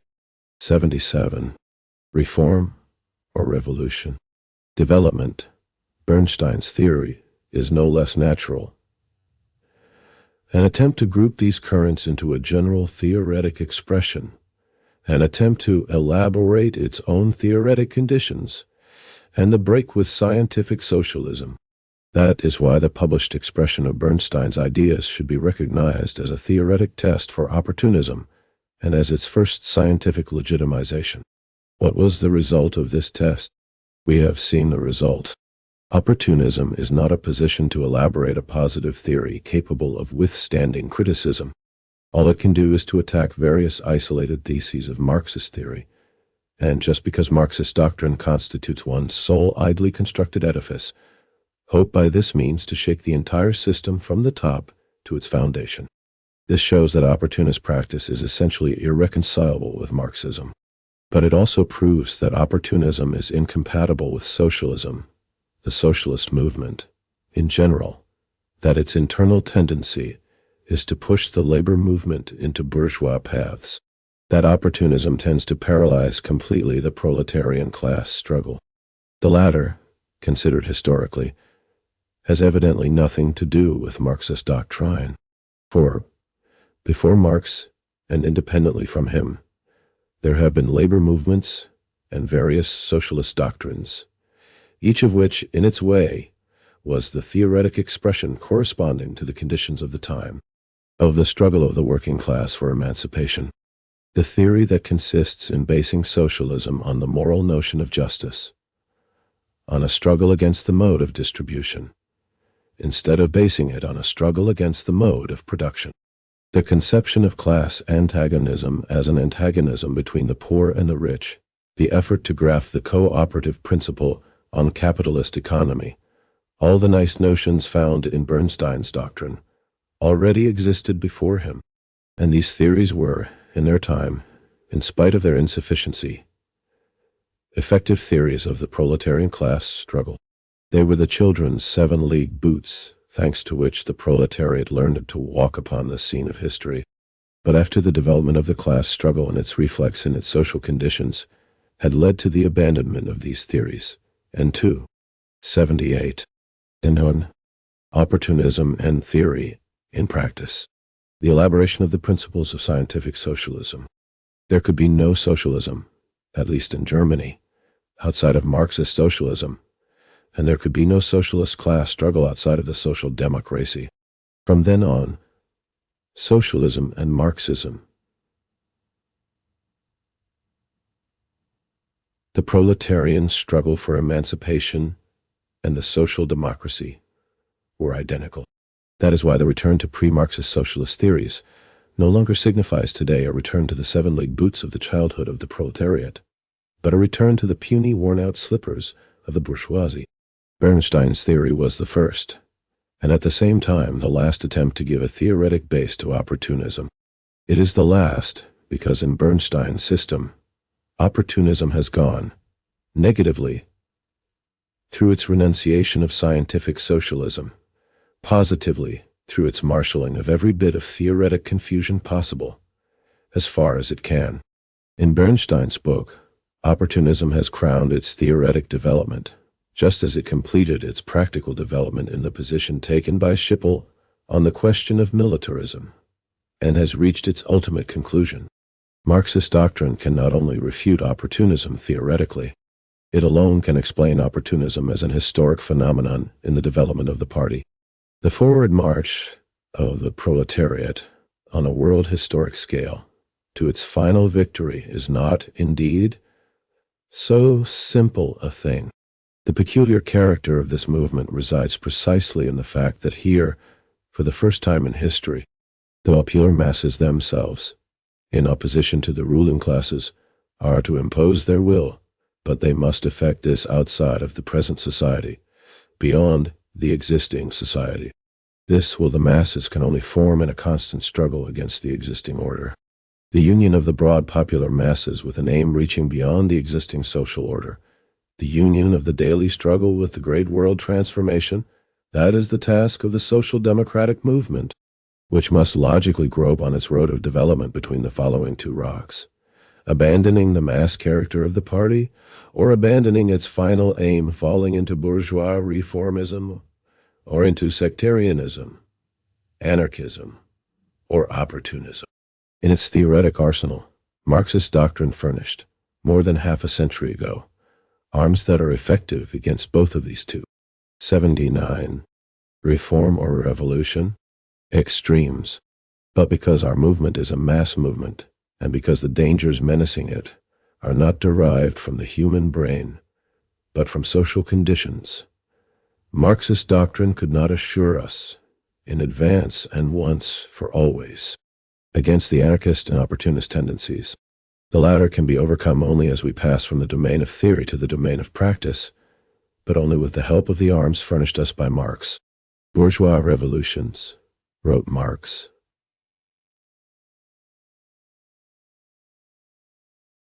a half-century ago, like those of the 18th century, storm more swiftly from success to success. Their dramatic effects outdo each other. Men and things seem set in sparkling diamonds. Ecstasy is the order of the day, but they are short-lived.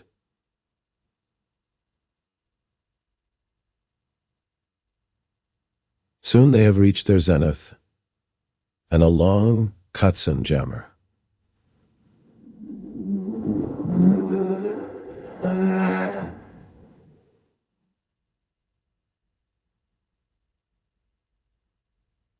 On the other hand, proletarian revolutions, like those of the 19th century, constantly criticize themselves, constantly interrupt themselves in their own course, return to the appareil, endlessly accomplished, in order to begin anew. They deride with cruel thoroughness the half-measures, weaknesses, and paltriness of their first attempts, seem to throw down their opponents only so the latter may draw new strength from the earth, and rise before them again more gigantic than ever, recoil constantly from the indefinite colossalness of their own goals, until a situation is created which makes all turning back impossible. And then the conditions themselves call out, "Hic Rhodus, hic salta! Here is the rose! Here dance!" 24. This has remained true even after the elaboration of the doctrine of scientific socialism. The proletarian movement has not as yet, all at once, become social democratic, even in Germany. But it is becoming more social democratic, surmounting continuously the extreme deviations of anarchism and opportunism, both of which are only determined 24. Karl Marx, the 18th Brumaire of Louis Bonaparte. Foreign Languages Press, Paris, 2021, pp. Tower, 12, 13, 80. Opportunism in Theory and Practice. In phases of the development of the social democracy, considered as a process. For these reasons, we must say that the surprising thing here is not the appearance of an opportunist current, but rather its feebleness. As long as it showed itself in isolated cases of the practical activity of the party, one could suppose that it had a serious political base. But now that it has shown its face in Bernstein's book, one cannot help exclaim with astonishment, "What? Is that all you have to say? Not the shadow of an original thought, not a single idea that was not refuted, crushed, reduced into dust by Marxism several decades ago. It was enough for opportunism to speak out to prove it had nothing to say. In the history of our party, that is the only importance of Bernstein's book. Thus saying goodbye to the mode of thought of the revolutionary proletariat, to dialectics, and to the materialist conception of history, Bernstein can thank them for the attenuating circumstances they provide for his conversion. For only dialectics and the materialist conception of history, magnanimous as they are, could make Bernstein appear as an unconscious predestined instrument, by means of which the rising working class expresses its momentary weakness, but which, upon closer inspection, it throws aside contemptuously and with pride. 81. Collection, Works of Maoism. 1. Collected Works, 1968 to 1987. Selected readings from the works. Communist Party of Peru, Jose Maria Sison. 2. Selected Works, Volume the 6. Selected Works, Volume the 7. Mao Zedong, Mao Zedong. 3. Selected Works, Volume 7-9. Selected Works, Volume 3. Mao Zedong, Mao Zedong. 4. Selected Works, Volume 10. Selected Works, Volume 4. Mao Zedong, Mao Zedong. 5. Selected Works, Volume 9-11. Selected Works, Volume V. Mao Zedong, Mao Zedong. 6. Selected Works, Volume 4. Mao Zedong. Collection, New Roads. 1. From Victory to Defeat, China 6. Like Ho Chi Minh, like Che, Socialist Road, and Capitalist Guevara. Reversal Ian Scott Horst. Pao Yu, Ching 7. Critiquing Brahmanism. 2. Silage Choppers and Snake K. Morali. Ajith. Spirits 8. Operation Green Hunt. Dao Yuan Chu Adolfo. Naya Fernandez. 3. Which East is Red? 9. Tatar. Of Concepts and Methods. Andrew Smith, K. Morali. 4. Mao Zedong's On Contradiction. 10. The German Communist. Study Companion Resistance. Red Spark Collective T. Dermont. 5. Critique of Maoist Reason. J. Mufawad Paul. Collection, Colorful Classics. 1. Marxism, Leninism, Maoism. 12. Guerrillas Speak On. Basic Course. Revised Edition Armed Struggle in Iran. Communist Party of India Degani. Ahmadzada, Abbas, Habash, Puyan, Ashra. 2. Philosophical Trends in the 13. Revolutionary Works. Feminist Movement.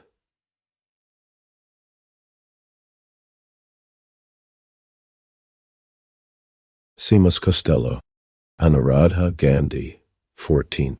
Urban Perspective. 3. Mini Manual of the Urban Communist Party of India. Guerrilla, Maoist. Carlos Marighella, 1530. 5 Essays on Philosophy. 4. The Communist Necessity, Mao Zedong. J. Mufawad Paul, 16. Postmodernism Today. 5-5. Maoists in India. Writings Siraj. And Interviews, 17. The National Question. Azad Ibrahim Kaipakaya. 6. 5. Golden Rays. 18. Historic 8 Documents. Mao Zedong, Karu, Mazumdar. 7. Stand for Socialism Against 19. A New Outlook on Health. Modern Revisionism Advocators. Armando Liwanag. 20.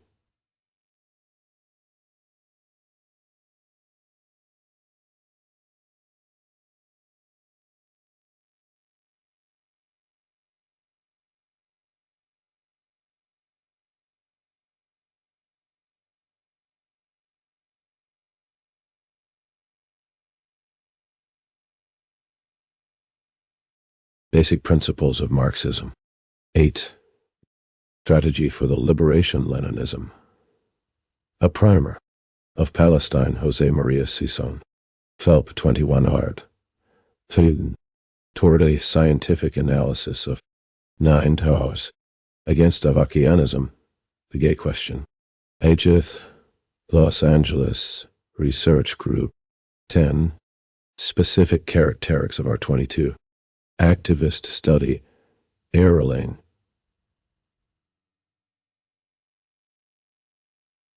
Activista. People's War. Ara. Jose Maria Sison Padepa. 11. Rethinking Socialism. What is 23? Education to Govern. Socialist Transition. Advocators. Deng Yuan Hushu and Pao Yu. Ching. Collection. Foundations. 1. The Foundations of Leninism. 14. The Modern Prince. Joseph Stalin and Other Writings. 2. Wage Labor and Capital. Antonio Gramsci. And Wages, Price, and Profit. 15. What is to be done? Karl Marx. 15. Lenin. 3. Reform or Revolution. 16. Critique of the Gotha Program. Rosa Luxemburg. Karl Marx. 4. Socialism. Utopian and Scientific. 17. Elementary Principles. Frederick Engels of Philosophy. 5. The State and Revolution. Georges Politzer. V.I. Lenin. 18. Torah. Militarism and Anti-Militarism. 6. Labor in Irish History. Karl Liebknecht. James Connolly. 19. History and Class Consciousness. 7. Anarchism or Socialism. Georg Lukács. And Trotskyism or Leninism. 20. 2 Tactics of Social Democracy. Joseph Stalin in the Democratic Revolution. 8. Manifesto of the Communist Party. Liu I. Lenin. And Principles of Communism. 21. Dialectical and Historical. Karl Marx and Frederick Engels. Materialism and Questions of 9. Essays in Historical Materialism. Leninism. George Plekhanov. Joseph Stalin. 10. The Fascist Offensive. 22. The Reconquest of Ireland and Unity of the Working Class. James Connolly. George Dimitrov. 23. The 18th Brumaire of 11. Imperialism. The Highest. Louis Bonaparte. Age of Capitalism. Karl Marx. B. I. Lenin. 24. The Right to be Lazy. 12. The Origin of the Family. Private and Other Studies. Property and the State. Paul Lafargue. Frederick Engels. 25. The Civil War in France. 13. The Housing Question. Karl Marx. Frederick Engels. 26. Anti-Düring. Frederick Engels. Aceve d'imprimar par Pixart Printing. Spa. Via 1 degree Maggio 8 30,020 Quarto d'Albinos. V. Dépôt légal. Janvier 2021. Imprimé en Italie.